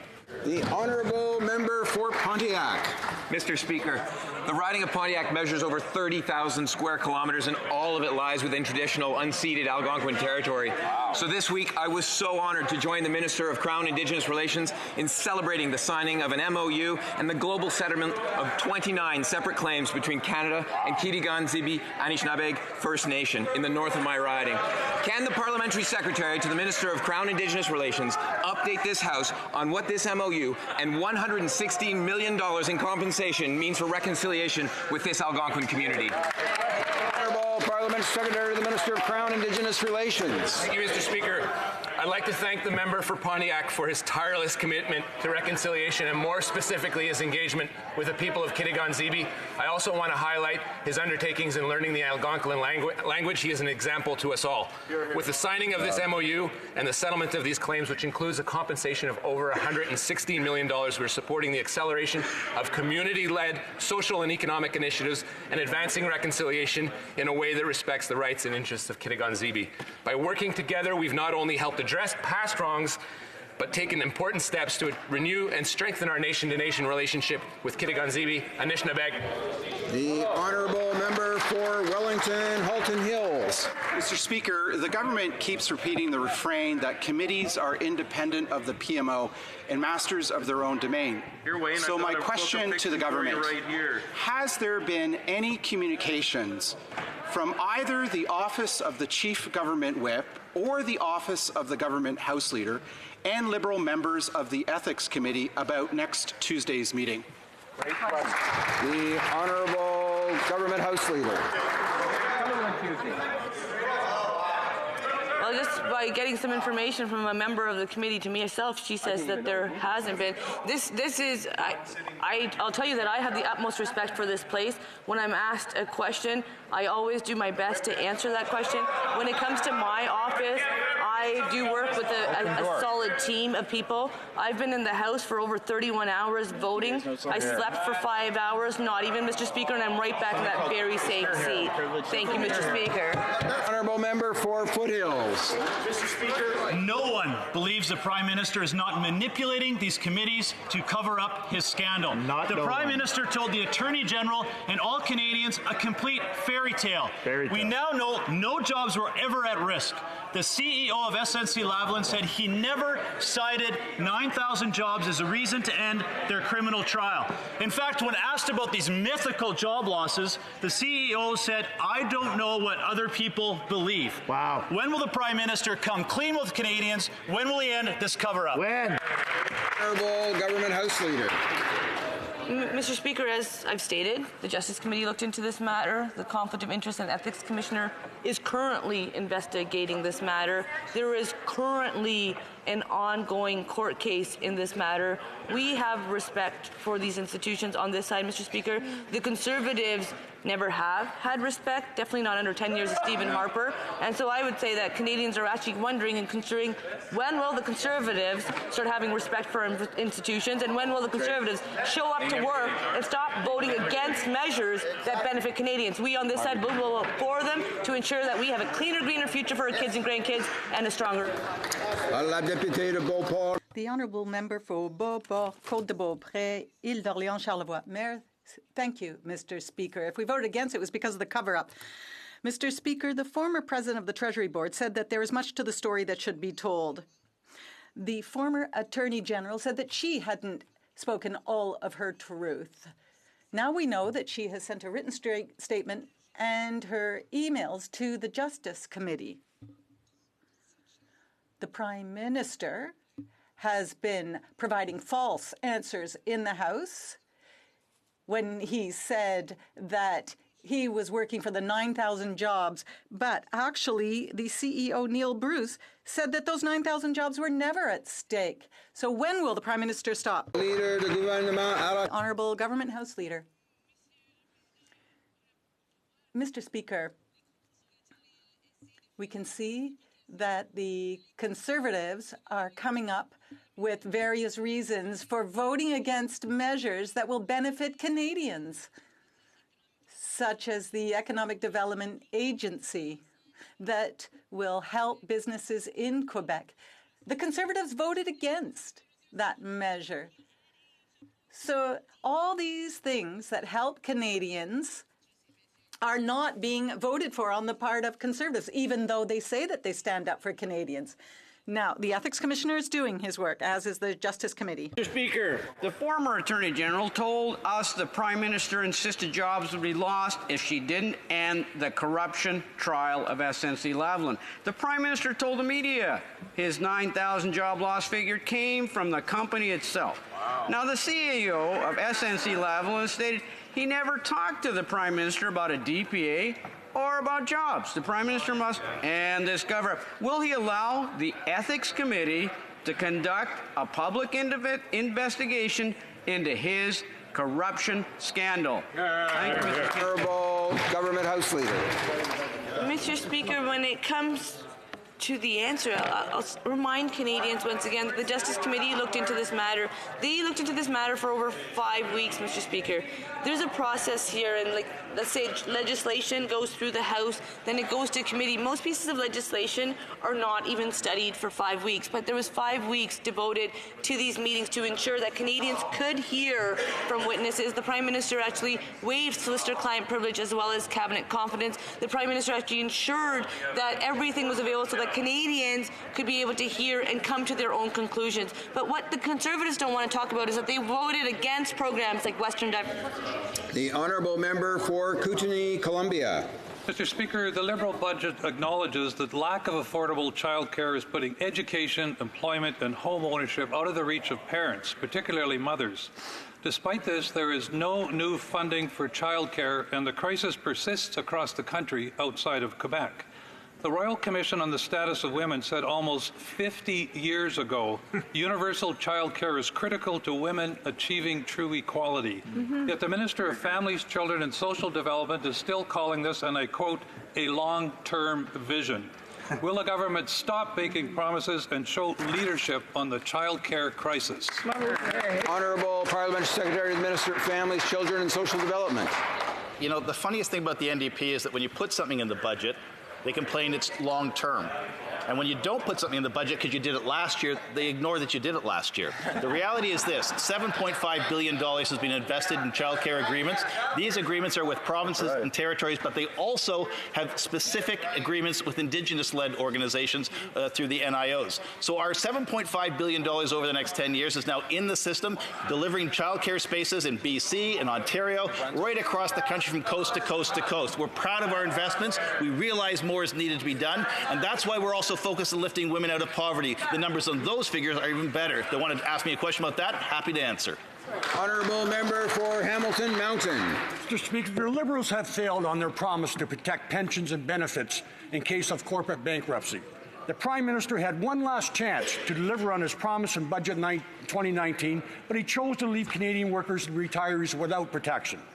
Despite having seen the damage Sears has caused to Canadian workers and retirees, the Liberals want us to rely on the good faith of rich corporations to protect pensions. What? Are they serious?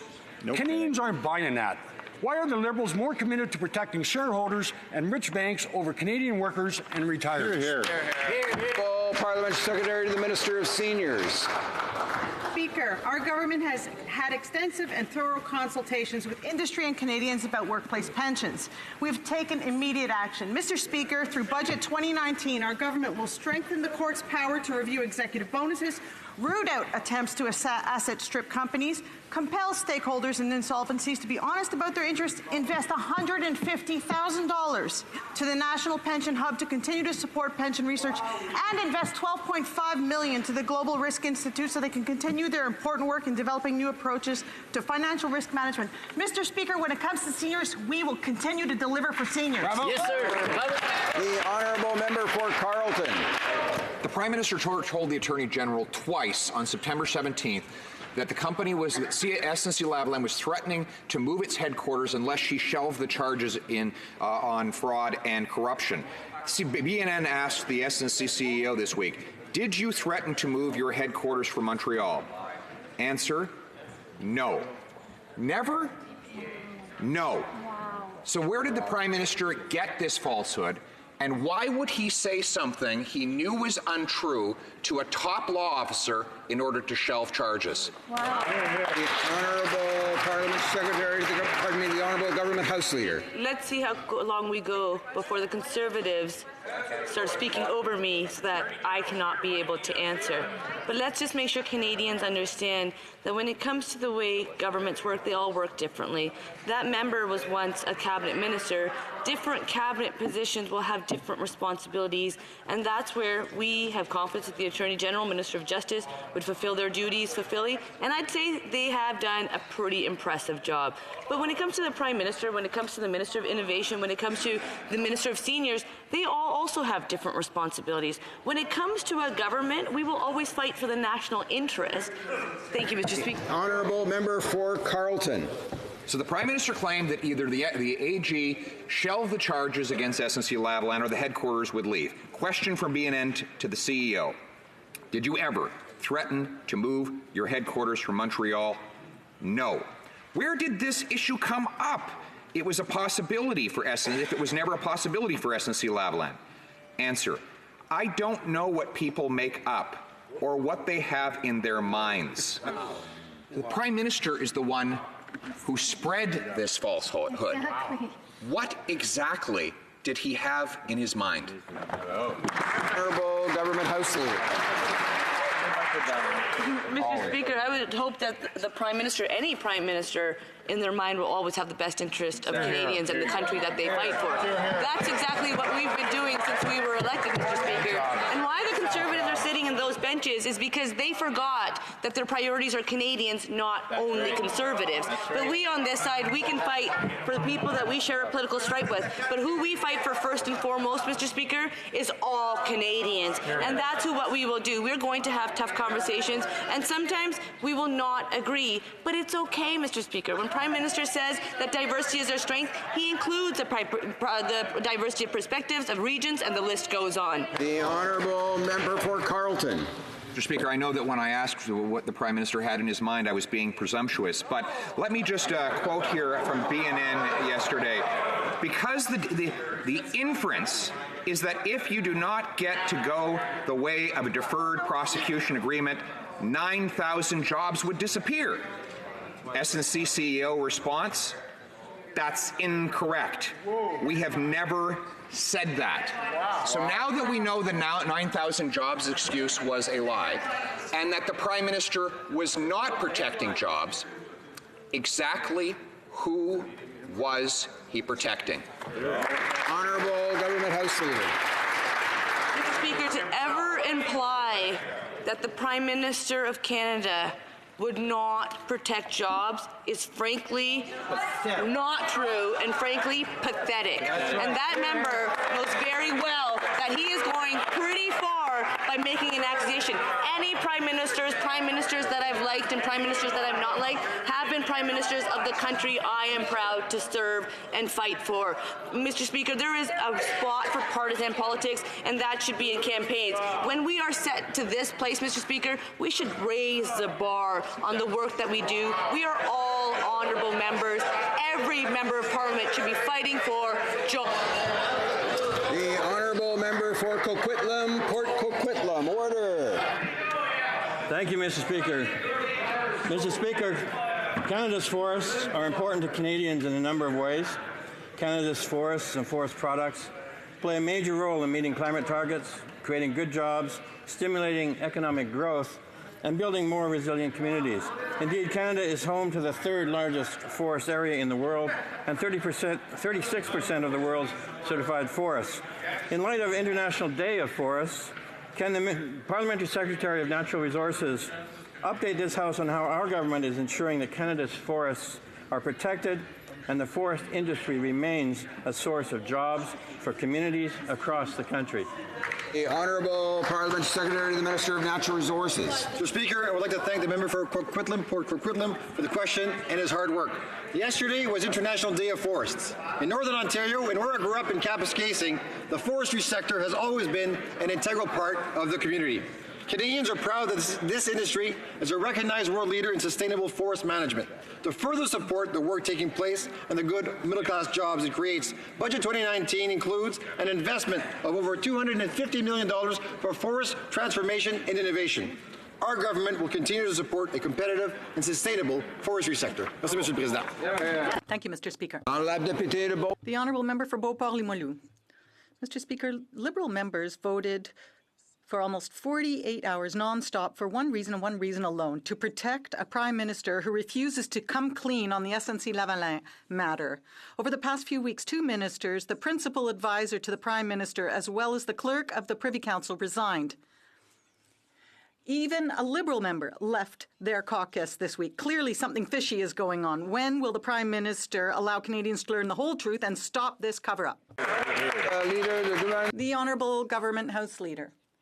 Mr. Speaker, we know that Canadians have the right to listen to testimony from witnesses at the Justice Committee, and that's exactly why the Prime Minister waived cabinet confidence and solicitor-client privilege so that the former Attorney General could share everything she wanted to at the committee. However, we did vote for 31 hours. We were here as a strong government working for Canadians. But we saw yesterday that the Conservatives voted against the Economic Development Agency, including members from Quebec. Where were those members? The Honourable Member for Glengarry, Prescott, Russell. Merci beaucoup, Monsieur. Thank you very much, Mr. Speaker. People in my riding often speak about the importance of access to the internet. We know that this is an important issue in rural development. We know that it's an important issue for my riding, but also for all rural regions throughout Canada. Can the Parliamentary Secretary to the Minister for Economic Development, Rural Economic Development, update this House on this matter? The Honourable Parliamentary Secretary. Thank you very much, Mr. Speaker, and I'd like to thank my colleague for his hard work to help large band infrastructure come to rural communities and help them realize their full potential. I am very proud of our government's commitment. We are making an ambitious new commitment to ensure every single household and business in Canada have access to the high-speed internet by 2030, no matter how rural or remote. Where you live in Canada shouldn't limit your ability to participate in the digital economy. Our government has a real plan to get everyone connected. Thank you, Mr. Speaker. Honourable Member for Perth Wellington. Mr. Speaker, once again, the Prime Minister's stories don't add up. The former Attorney General testified before the Justice Committee that she was pressured by the Prime Minister and his staff to save 9,000 jobs at SNC-Lavalin. But the CEO of SNC said he never made any such claims. The Prime Minister must end his cover-up. Will the Prime Minister allow the Ethics Committee to take a full investigation into the corruption scandal involving SNC-Lavalin, or will he once again make his Liberal MP stand in the way of justice? Government House Leader. The exact same question that the Conservatives have asked at every opportunity that they had a question to ask today, and that's their prerogative. But what we see clearly is that the Conservatives are projecting. This is what they do. They know how their benches operate. They know that they have no room to be able to negotiate or have real conversations, and all they can do is throw mud. We voted for 31 hours because they advertised, they made sure that everyone knew that they were going to ensure that the budget would not be presented in this chamber. Mr. Speaker, when the budget budget was presented, they were upset. But you know who wasn't upset, Mr. Speaker? Many Canadians from coast to coast to coast, because they will benefit from our program. The Honourable Member for Terrebonne. Mr. Speaker, the government's budget announced the construction of 3 new ferries. A good thing, because the Quebec City Davie shipyard had to lay off 1,200 workers because of a lack of federal contracts. 1,200 people on EI, because the Liberals and the Conservatives chose over 10 years to favour shipyards in other provinces. And these shipyards still have not delivered, not a single ship in 10 years. Will the government finally be fair and bring contracts to those shipyards immediately? The Honourable Parliamentary Secretary to the Minister of Finance. Thank you very much, Mr. Speaker, and it gives me great pleasure to recall, actually, that over the decade under Harper, Davie Shipyard was excluded. They had 0% of federal contracts under the Harper government. And we've moved to 15% since we've been here, because on this side of the House, contrary to the Conservatives and to the member for Bellechasse Lévis, who was around the table at the time, we recognize the potential and the expertise of that shipyard, and will continue to use that potential. Thank you very much, Mr. Speaker. Honourable Member for Terrebonne. Well, I imagine that 15% is because of the legalization of marijuana. Anyway, Mr. Speaker, we know that the Apollo ferry is just an old dangerous tub that should have been withdrawn a long time ago. But that should have been known beforehand, because Transport Canada is responsible for inspecting these ships. We can see that Transport Canada grants certification just like an automatic teller dispenses cash, with no inspection and no serious investigation. Will the Minister of Transport take responsibility, tighten up inspection, and compensate Quebec, whose only fault in this whole saga was to believe that the Minister was doing his work? They believed that he could do that work properly. Parliamentary Secretary to the Minister of Transport. Speaker, the safety of passengers is a priority, and in the case of the Apollo, it has never been compromised. Pursuant to an inspection that lasted multiple days, Transport Canada asked the STQ to make modifications before the ferry was put in service on February 11th. A few minor problems were raised, none of which compromised the vessel's safety. We share the Transportation Safety Board commitment to safety. They have shared some preliminary findings, but it is too early to speculate at this time. Sincere thanks to the member from Matin for his hard work on this file. Hear, hear. The Honourable Member for Rivière-du-Nord. Mr. Speaker, the TSP's investigation is not wrapped up, but we already know that Apollo's problems, there were many problems with the Apollo ferry. The integrity of the ducts and hulls, fireproofness, life-saving equipment, main propulsion and auxiliary engines, electronics, instrument control, and the list goes on. We also know that these problems are not new, even though Transport Canada said that all was well. Does the Minister know that the extreme negligence on the part of Transport Canada came on the backs of Quebecers, and that it's a real threat to the users of these ferries? Secretary the Honourable Parliamentary Secretary to the Minister of Transport. Your opposite knows that this particular purchase is a purchase that happened between 2 provinces. The Transport Ministry is responsible for looking at the seaworthiness of these vessels, and as I stated, there was an inspection that lasted multiple days. There were changes that were asked to be made to the STQ to make these modifications before the ferry was put into service on February 11th. Safety is our absolute top priority, and we will make sure in every case that we take the actions necessary to protect Canadians. Honourable Member for Regina Leuven. Mr. Speaker, until today's breaking news, the only thing growing faster than the number of independent MPs was Canada's canola exports.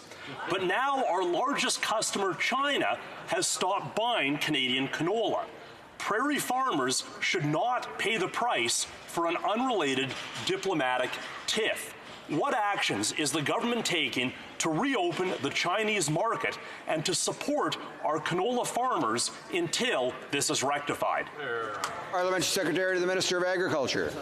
Mr. Speaker, we know that access to new markets for high-quality Canadian canola means more money in the pockets of producers, and that it also supports good middle-class jobs for producer families. Representatives of both countries will continue to speak, and they will find a solution to that issue that is science-based as quickly as possible. We are working closely with industry reps on this issue, and we will continue to keep them informed as new information becomes available. Thank you, Mr. Speaker. That will conclude question period for today. I have the honor to inform the House that a communication has been received as follows. Mr. Speaker, I have the honor to inform you that the Right Honourable Julie Payette, Governor-General of Canada, signified royal assent by written declaration to the bills listed in the schedule to this letter on the 22nd day of March 2019 at 9:44 a.m. And that's signed by the Associate Secretary to the Governor-General, Marie-Geneviève Mounier. The bills assented to: an act for granting to Her Majesty certain sums of money for the federal public administration for the fiscal year ending March 31st, 2019.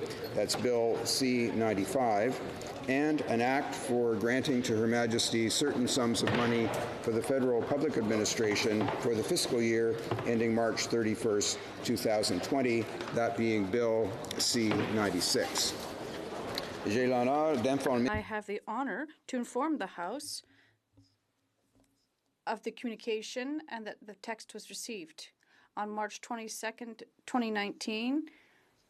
I have the honor of advising you that the Right Honourable Julie Payette, Governor-General of Canada, obtained royal consent for the bills mentioned in the appendix of this letter from March 22nd, 2019 at 9:44 a.m. Please accept my highest consideration. It was signed by the Secretary of Ms. Geneviève Mounier. The bill that received royal assent was an act related to votes for public administration from March 23rd, 2019, Bill C-95, and act for votes for a public administration for fiscal year ending March 31st, 2020, Bill C-96. Dépôt de document. J'ai l'honneur. I have the honor to lay upon the table the 2018 annual report of the Canadian Human Rights Commission.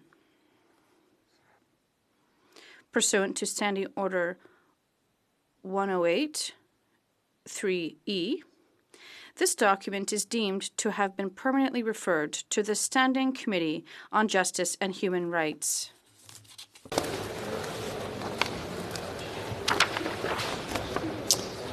Tabling of documents. The Honourable Minister of Justice. Mr. Speaker, pursuant to Standing Order 32-2, I have the honour to table in both official languages a charter statement for Bill C-91, an act respecting Indigenous languages. Monsieur le Président.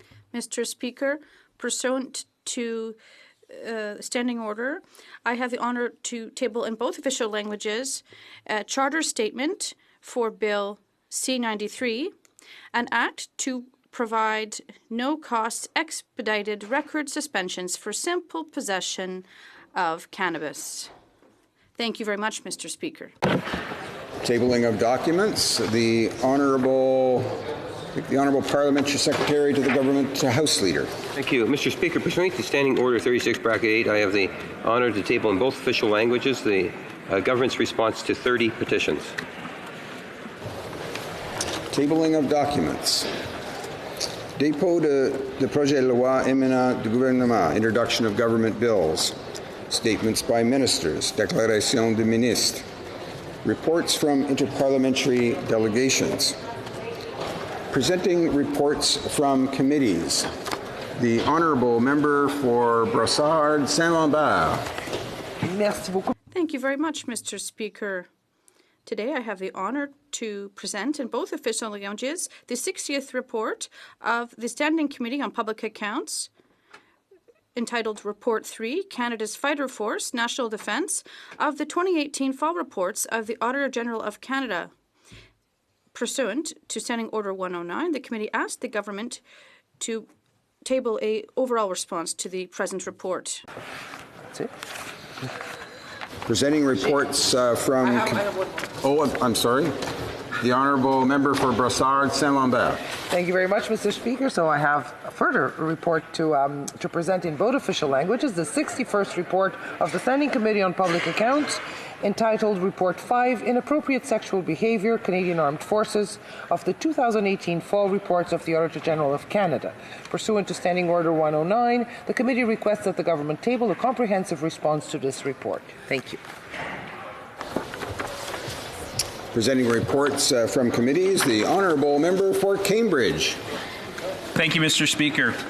I have the honour to present in both official languages the 15th report of the Standing Committee on Human Resources, Skills and Social Development and the Status of Persons with Disabilities, entitled Taking Action, Improving the Lives of Canadians Living with Episodic Disabilities.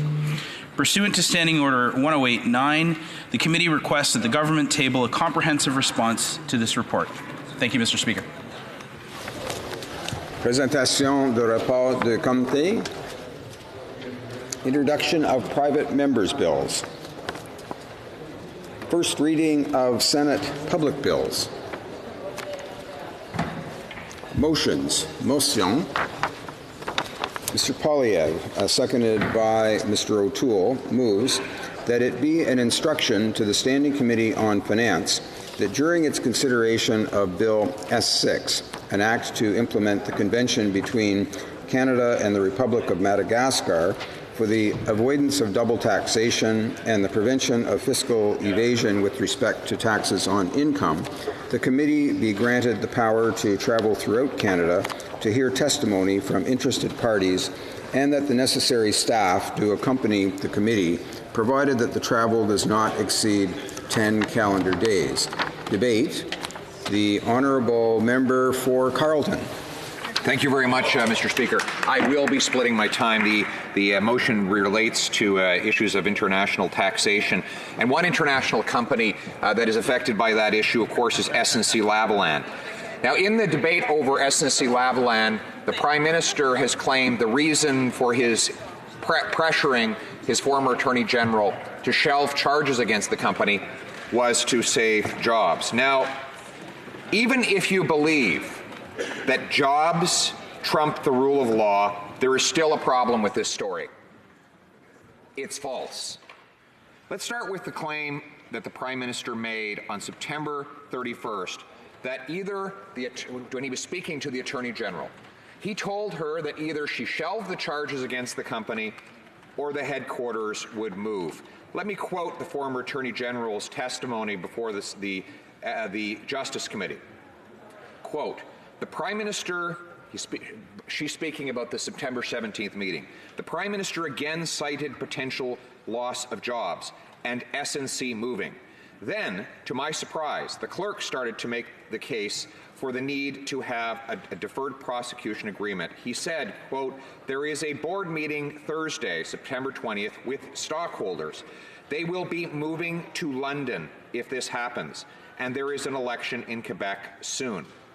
She reports that the Finance Minister's Chief of Staff and a senior Prime Ministerial advisor also told her that the headquarters would leave Montreal unless she shelved charges against the company. Now, that claim, of course, makes no sense on the face of it. Moving its headquarters would be impossible for the company, and it wouldn't actually, and I'll get to why in a moment, but it wouldn't actually reduce the company's criminal culpability. Even if the headquarters were in Beijing, London, or Kalamazoo, criminal charges would proceed here in Canada, thus leaving the country would make no sense as a strategy of avoiding legal penalty. Furthermore, it's impossible for SNC to move its headquarters. It must stay in Montreal as part of a $1.5 billion loan deal that the company signed with the Quebec Pension Plan. To quote a March 18th SNC report written to its shareholders, SNC-Lavalin has undertaken that for the period of 7 years, the head offices of SNC-Lavalin will remain in Montreal and will remain the focus of SNC-Lavalin's strategic decision-making. A significant portion of SNC-Lavalin's management team, including its chief executive officer, will be resident in the province of Quebec. That is the agreement that the company signed to retain a $1.5 billion loan from the Quebec Pension Plan. Furthermore, the company just signed a 20-year lease and is undertaking what it called in a press release major workplace renovation for its 2,000 employees. You don't renovate your office space for 2,000 employees if you're moving.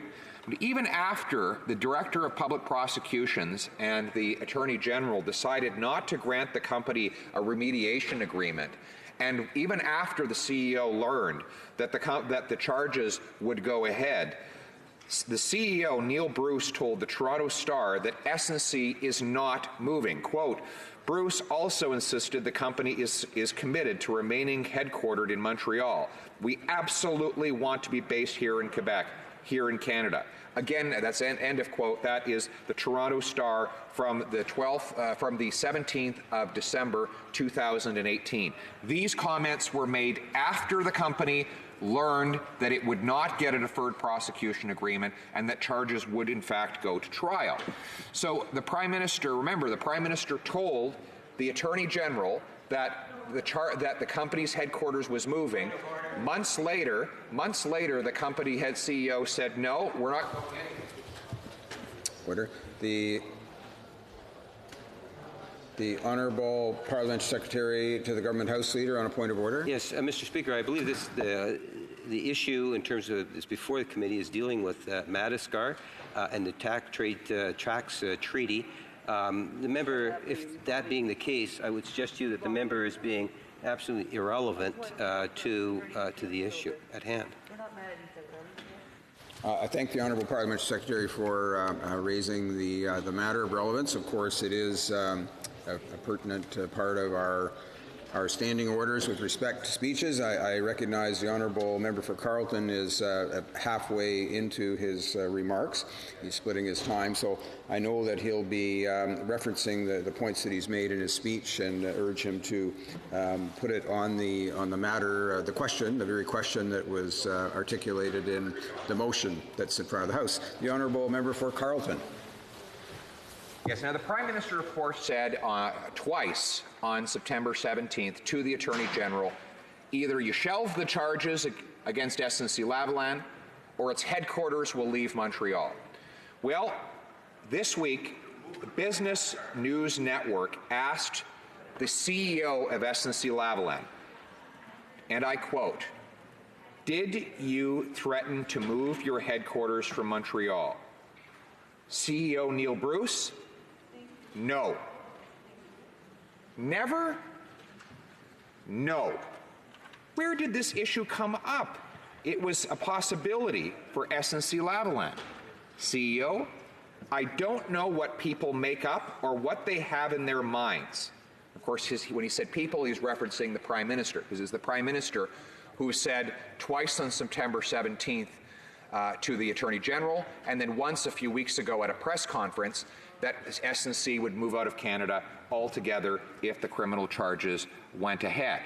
Now, now that we know that the Prime Minister's claim to the Attorney General was false, this raises a number of important questions.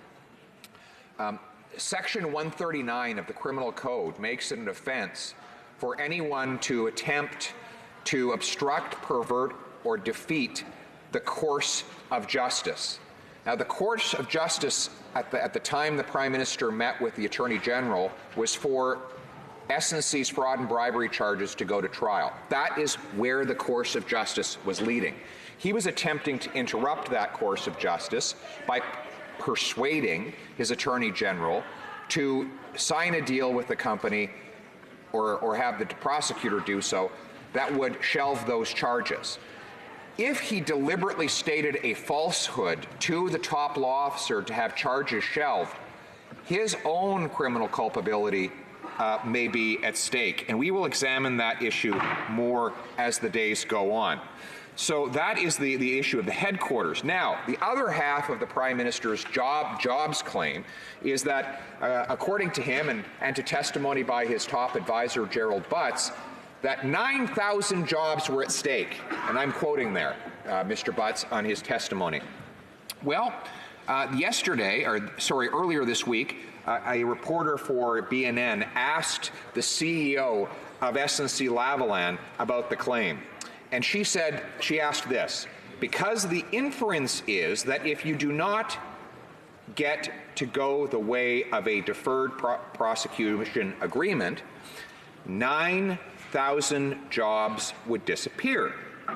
CEO's answer: that is incorrect. We have never said that. Let me point to that again. CEO was asked directly about the Prime Minister's claim that 9,000 jobs would vanish if the charges proceeded. He replied, that's incorrect. We have never said that. Now, the Prime Minister suggested he got that information from the company. Who else would have told him that 9,000 jobs would up and vanish if charges were to go ahead? And further question, now that we know that his 9,000 jobs claim was a falsehood, we know that he looked Canadians in the eye and told them something that was not true. Not only do we have the mendacity around the Prime Minister's defense, but we also have a broader and bigger question that has not been answered or even explored. If the Prime Minister was not protecting jobs when he tried to shelve the fraud and bribery charges for SNC-Lavalin, then who was he protecting? What motivated him to personally interfere with the Attorney General and to direct his staff and ministers to contact her 20 times in order to shelve these charges? That is an extraordinary amount of activity for a Prime Minister and his team under any circumstances. And in the interest of dropping charges on a corporation accused of a serious crime, it is spectacular in its weirdness. In fact, I have in all of my years never heard of a Prime Minister or any politician trying to interfere to have charges dropped. But to personally interfere and interact with an Attorney General in order to do so is maybe a once-in-history event in Canada. And that is the source of this massive scandal. Mr. Speaker, I will conclude now by saying Conservatives will use every tool in the parliamentary toolkit to find out why he interfered and whether or not such interference may have been a criminal offence. Thank you. Questions and comments. The Honourable Parliamentary Secretary to the Minister of Families, Children and Social Development. I listened to the member opposite's statement just now, and as well as listened to his questions in question period. I just want to clear up for my own understanding. The article he cites in the interview with the head of SNC-Lavalin that he keeps referring to, is that the article that was published on March 19th that says SNC-Lavalin chief says job loss is possible amid Canadian scandal? Is that the same article that says that while he never threatened to move the company and spoke to the Prime Minister about it, what he did say is this is where we want to be in terms of our base, but the chief executive also signaled the company could pivot and focus elsewhere?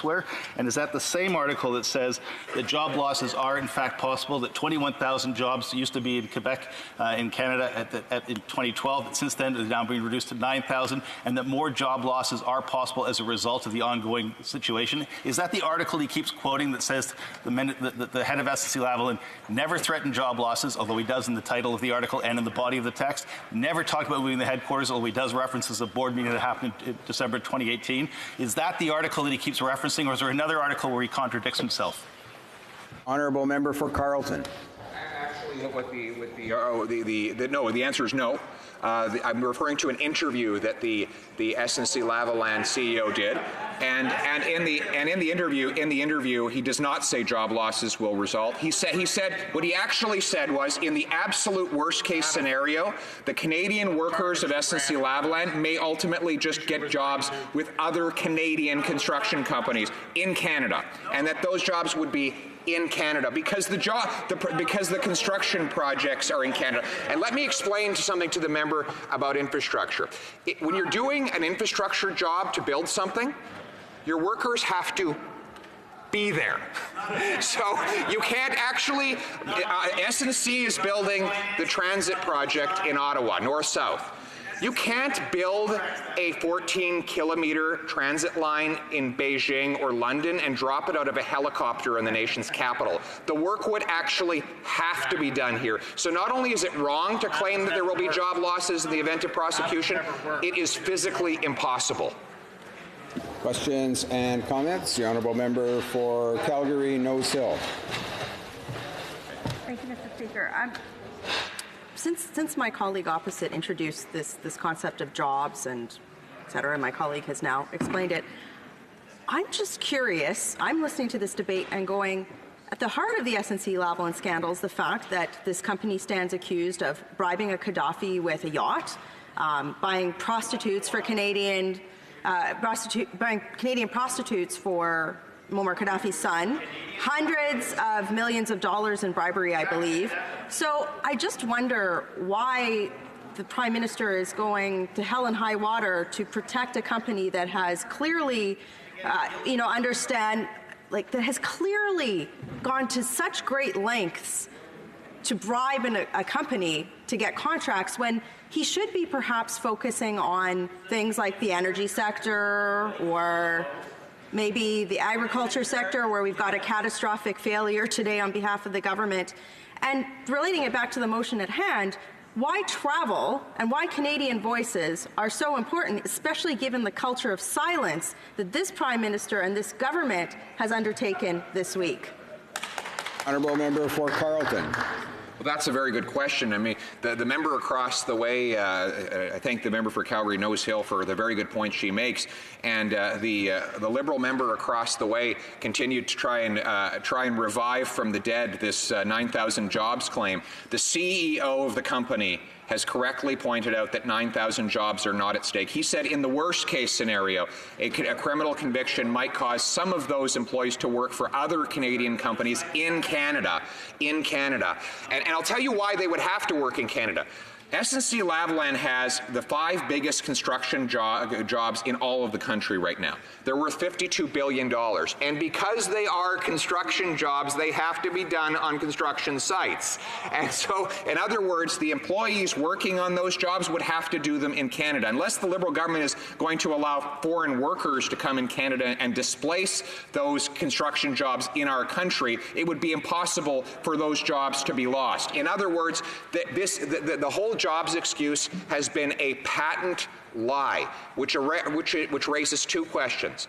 Is it appropriate to have a Prime Minister who looks 37 million Canadians in the eyes at a press conference a couple of weeks ago and states a patent falsehood that is disprovable with a brief look at the facts and a brief listening to the company's CEO?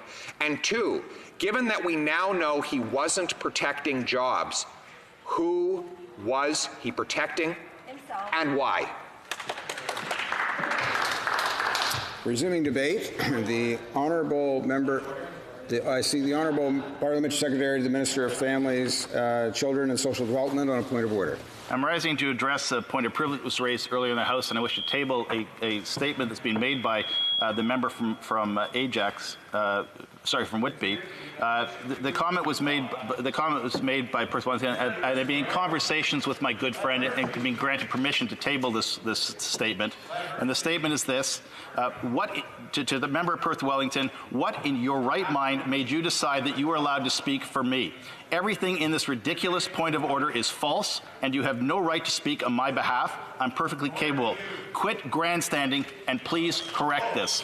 I would add that I would like to thank the member from Whitby, who is a very good friend of mine, and would also like to thank her for sitting in the House late until the night as we went through the marathon votes and voting with the government each and every step of the way. I respect her decision to sit as an independent. I know why she did that. It's for her to tell you why she did that, and for the members opposite to read body language as a way of reading fact into the record quite clearly has been now dismissed by the member from Whitby, and I wish them to respect her words rather than put words in her mouth.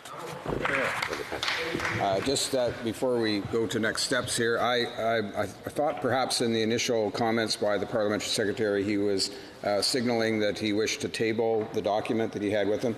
As a parliamentary secretary, this wouldn't ordinarily be permitted without the unanimous consent, of course, of the House. Does the honourable parliamentary secretary have the unanimous consent of the House to table this document? Yes? Yes? Agreed, and so ordered. Now I see the Minister of the Honourable Member for Perth Wellington. Is this in response to this other intervention on his earlier question of privilege? The Honourable Member for Perth Wellington. Thank you, Mr. Speaker. And I did want to indicate that in response to the tweet that was sent, I did acknowledge to the member from Whitby that I would be rising and addressing that, and I do want to do so. The intention of my intervention this morning was focused on the Reform Act. It was not my intention to put words in the mouth of the member from Whitby, and for that I do apologize, and I indicated that already. I already indicated that to the member and over Twitter, and I did acknowledge I'd be returning the House to do just that, which is what I have now done, Mr. Speaker. Thank you. I thank the honourable member for his response in that regard. Now, I see the honourable Minister of Justice on his feet. The honourable Minister of Justice on a point of order. Okay. Point of order. I'm tabling the government's responses to order paper questions 2192 to 2222 and a revised response to question 1720. Thank you, Mr. Speaker.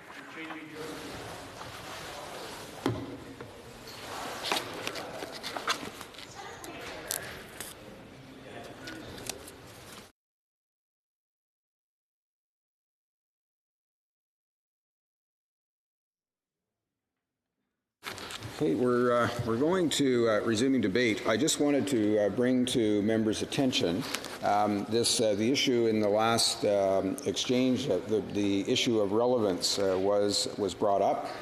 Members are reminded that we are in debate on a matter that was proposed by the member for Carleton in respect to the Standing Committee on Finance during its consideration of Bill S6. And this is just to remind honourable members that with respect to the rule of relevance, these things are usually part of they do come up on a regular basis, but notwithstanding and I'm quoting from the third edition of House of Commons Procedure and Practice. These rules remain difficult to define and enforce, not least because such enforcement must respect the freedom of speech enjoyed by all members. The rule against repetition can be invoked by the Speaker to prevent the repetition about arguments already made. That's what relates to repetition. However, the rule of relevance enables the Chair to counter any tendency to stray from the question before the House or committee.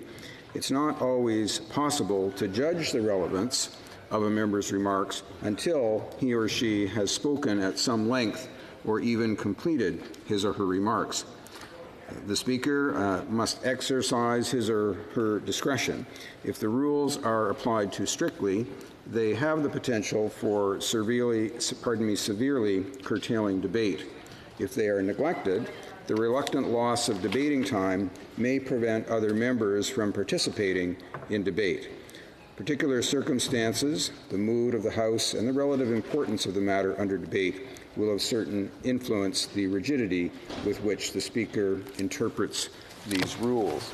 I say that just as a reminder to honourable members, since the time of the House, of course, is limited, and when a matter is before the House, this is why we encourage members to ensure, while they have great liberties to phrase their arguments in a way as they wish and have the freedom to do so, we ask them to, at the very least, ensure that the arguments that they make have relevance and can be tied, if you will, to the question to which the House has been presented. So we'll go now to resuming debate, and the honourable member for Foothills. Thank you very much, Mr. Speaker, and I appreciate your clarification on the debate that's happening today. And I feel it's very important for myself and my colleagues to get up and speak on Bill S6, which is the Canada-Madagascar double taxation legislation. And we're talking specifically today about allowing the Standing Committee on Finance to travel as part of that study. And I feel that is a very important element to this legislation. Now, normally, I'm not usually in support of committees traveling for unnecessary reasons. However, in this case, I believe it is absolutely vital that the Standing Committee on Finance go to have the ability to travel. And the reason why I say that is it seems to me in some of these issues that we are facing over the last few months, we have seen a real lack of presence when it comes to some very important foreign affairs issues. For example, right now we don't have an ambassador in China. That means that we don't have the right representation from Canada in China, and we've seen the consequences of that already.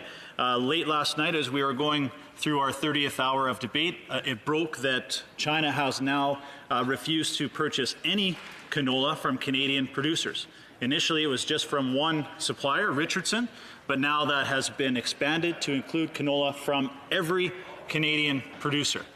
So it ties it back to S6 and the importance of having that representation from the House of Commons and from parliamentarians reach out to some of our trading partners around the world and some of our allies around the world, including Madagascar. Had we had that relationship with China, we may have been able to address this crisis before it started. Now, not only was it an announcement late last night about canola, very disconcerting to the 45,000 canola producers across Canada, but this morning we also heard that has been expanded to include peas, wheat, and possibly other Canadian commodities. Now, I want to expand on the consequences of not having representation from Canada and Canadian parliamentarians with our trusted trading partners. Let's go back in time a little bit when one of our number one importers of Canadian lentils and peas was India. Under our government, we expanded that market to more than $5 billion of Canadian lentils and peas were being exported to India. After our Prime Minister's ill-fated trip to India, India has refused to give us an exemption to their fumigation rules, and they have also put extremely high tariffs, up to 50%, on some of our lentils and peas. As a result of that, our exports to India of these products has gone from $5 billion at a high under a previous Conservative government, now to as low as $500 million.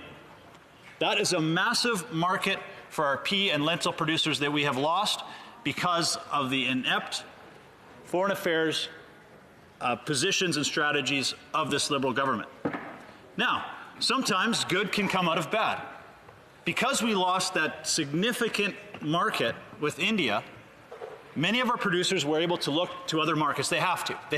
We can't sell that much of that product here in Canada. 90% of the agricultural products we produce here in this country are exported. So our producers were able to find other markets, including China. With this morning's announcement, we have now lost that secondary market. So within one calendar year, our pea and lentil producers have lost their first and now their second major markets in the world. And a big part of that is because of the failures of the Liberal government when it comes to our foreign relations.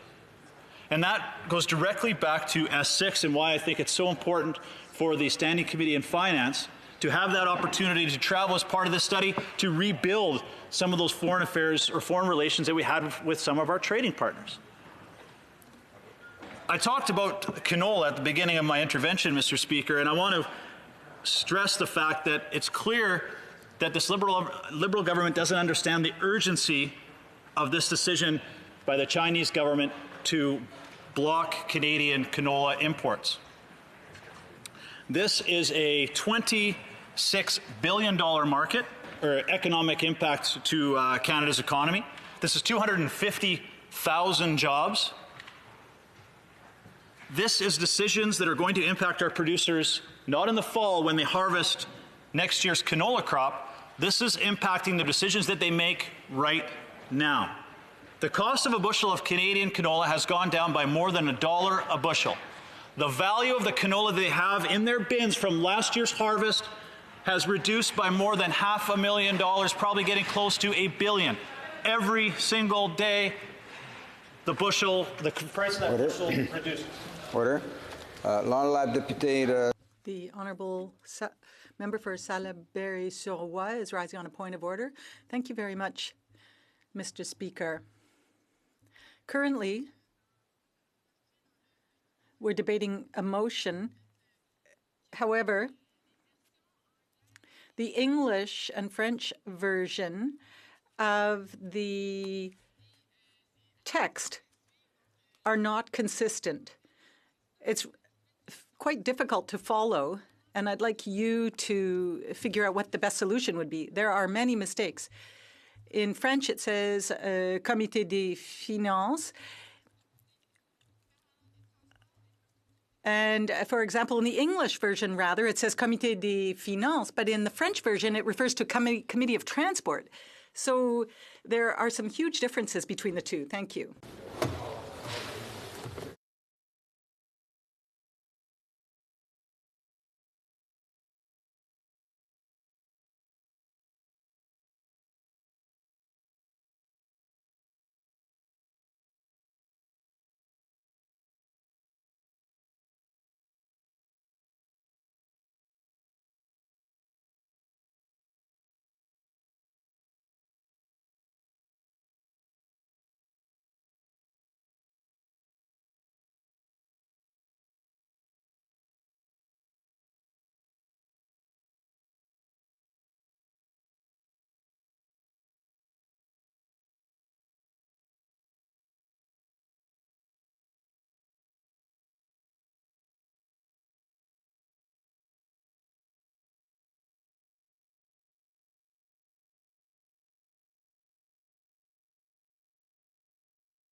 Is that better? I'd like to thank the honourable member for Salaberry-sur-Roi for her remarks about the order paper. In this case, motion number 539, which was the motion in question for consideration, appears to contain a mistake in the translation. So there is an inconsistency between the French and the English versions. We will look into the source of this mistake. I imagine it was simply an administrative error, and we will find out why this happened, and we will come back to the House with an answer so that this can be clarified. The honourable member for Carleton on the same point of order? Yes. So the mistake in question is in my motion.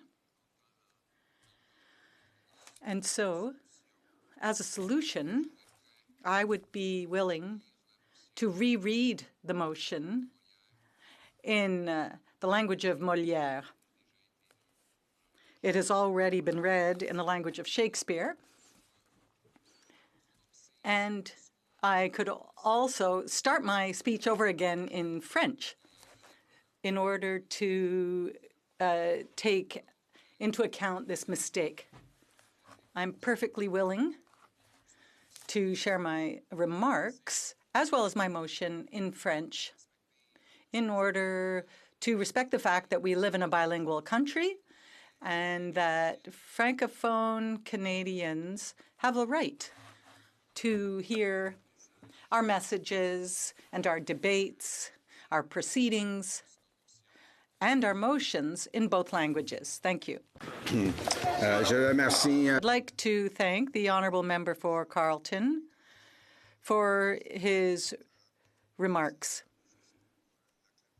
It appears, just for clarification, that first, the motion was tabled in English, and that was the correct version. But when the time came for translation into the French version, several words were added by mistake to the French version. This is a mistake that is happening in other motions, actually.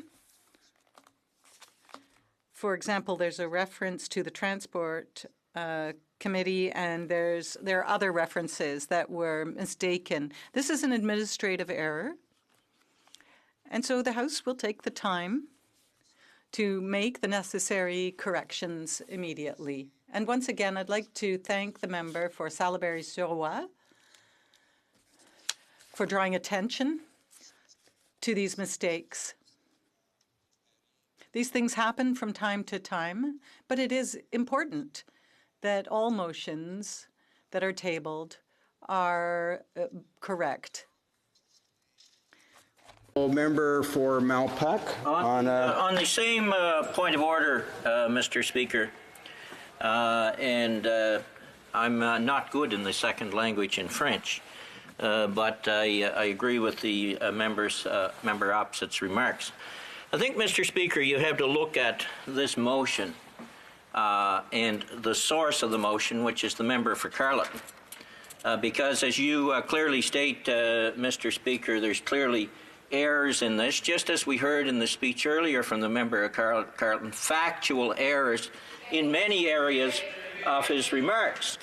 But in terms of this motion itself, Mr. Speaker, there's no question. I chair the Finance Committee. The member for Carleton is on the Finance Committee. And the motion was drafted with great haste in order to, and you will see several motions just changing the number of days that the committee would travel. This is coming from a member that represents a party which is consistently blocking travel by the Finance Committee, and this motion being written in haste is all about trying to delay a debate on the budget, which was tabled this week, so Canadians can't hear about all the good things that are in that budget for Canadians. That's okay.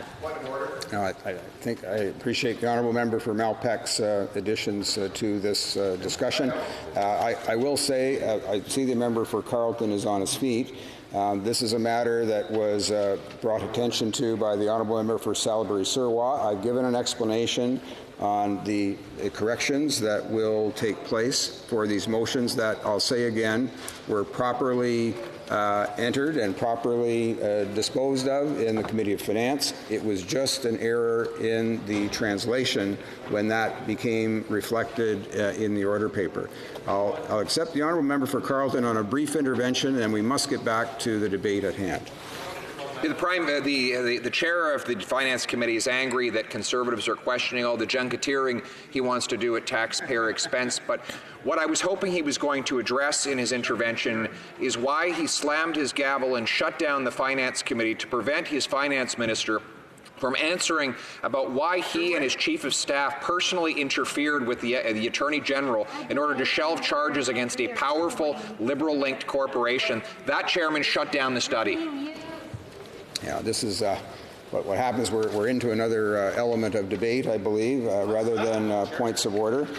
We know these things do happen, but we do need to get back to the debate that's before the House. And now we're going to go back to the member for Foothills for the continuation of his remarks. Thank you very much, Mr. Chair, and I appreciate that. And, you know, that just goes by what I'm speaking on S6 and why it's important for this committee to travel.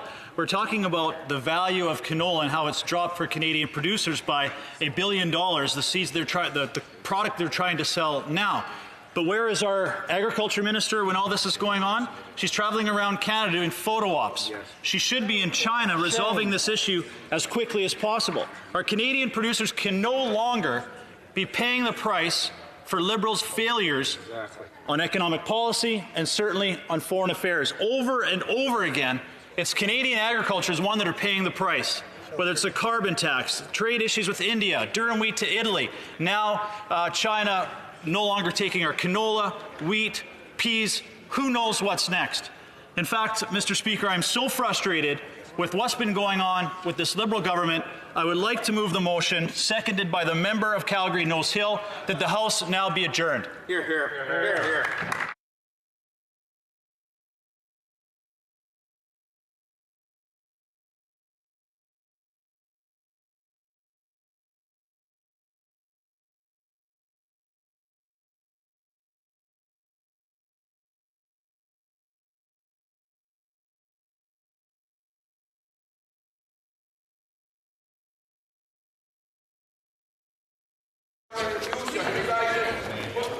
Order. Mr. Barlow, seconded. Order. Mr. Barlow, seconded by Ms. Rempel, moved that this House do now adjourn. Is it the pleasure of the House to adopt the motion? Yes. Yes? Yes. Yes? Go for it. I heard a no. All those in... Go back home and do our work.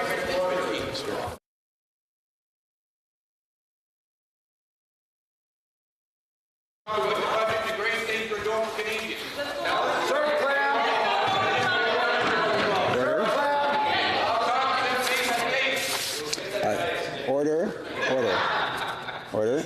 I did hear a no. So all those in favor of the motion will please say yay. Yay! All those opposed will please say nay. Nay. All calling. Oh. In my opinion. I declare no. In my opinion, the motion is rejected. In my opinion. Getting ahead of myself, I should have remembered this all from last night. In my opinion, the yeas have it. In my opinion, the motion is, I declare the motion carried.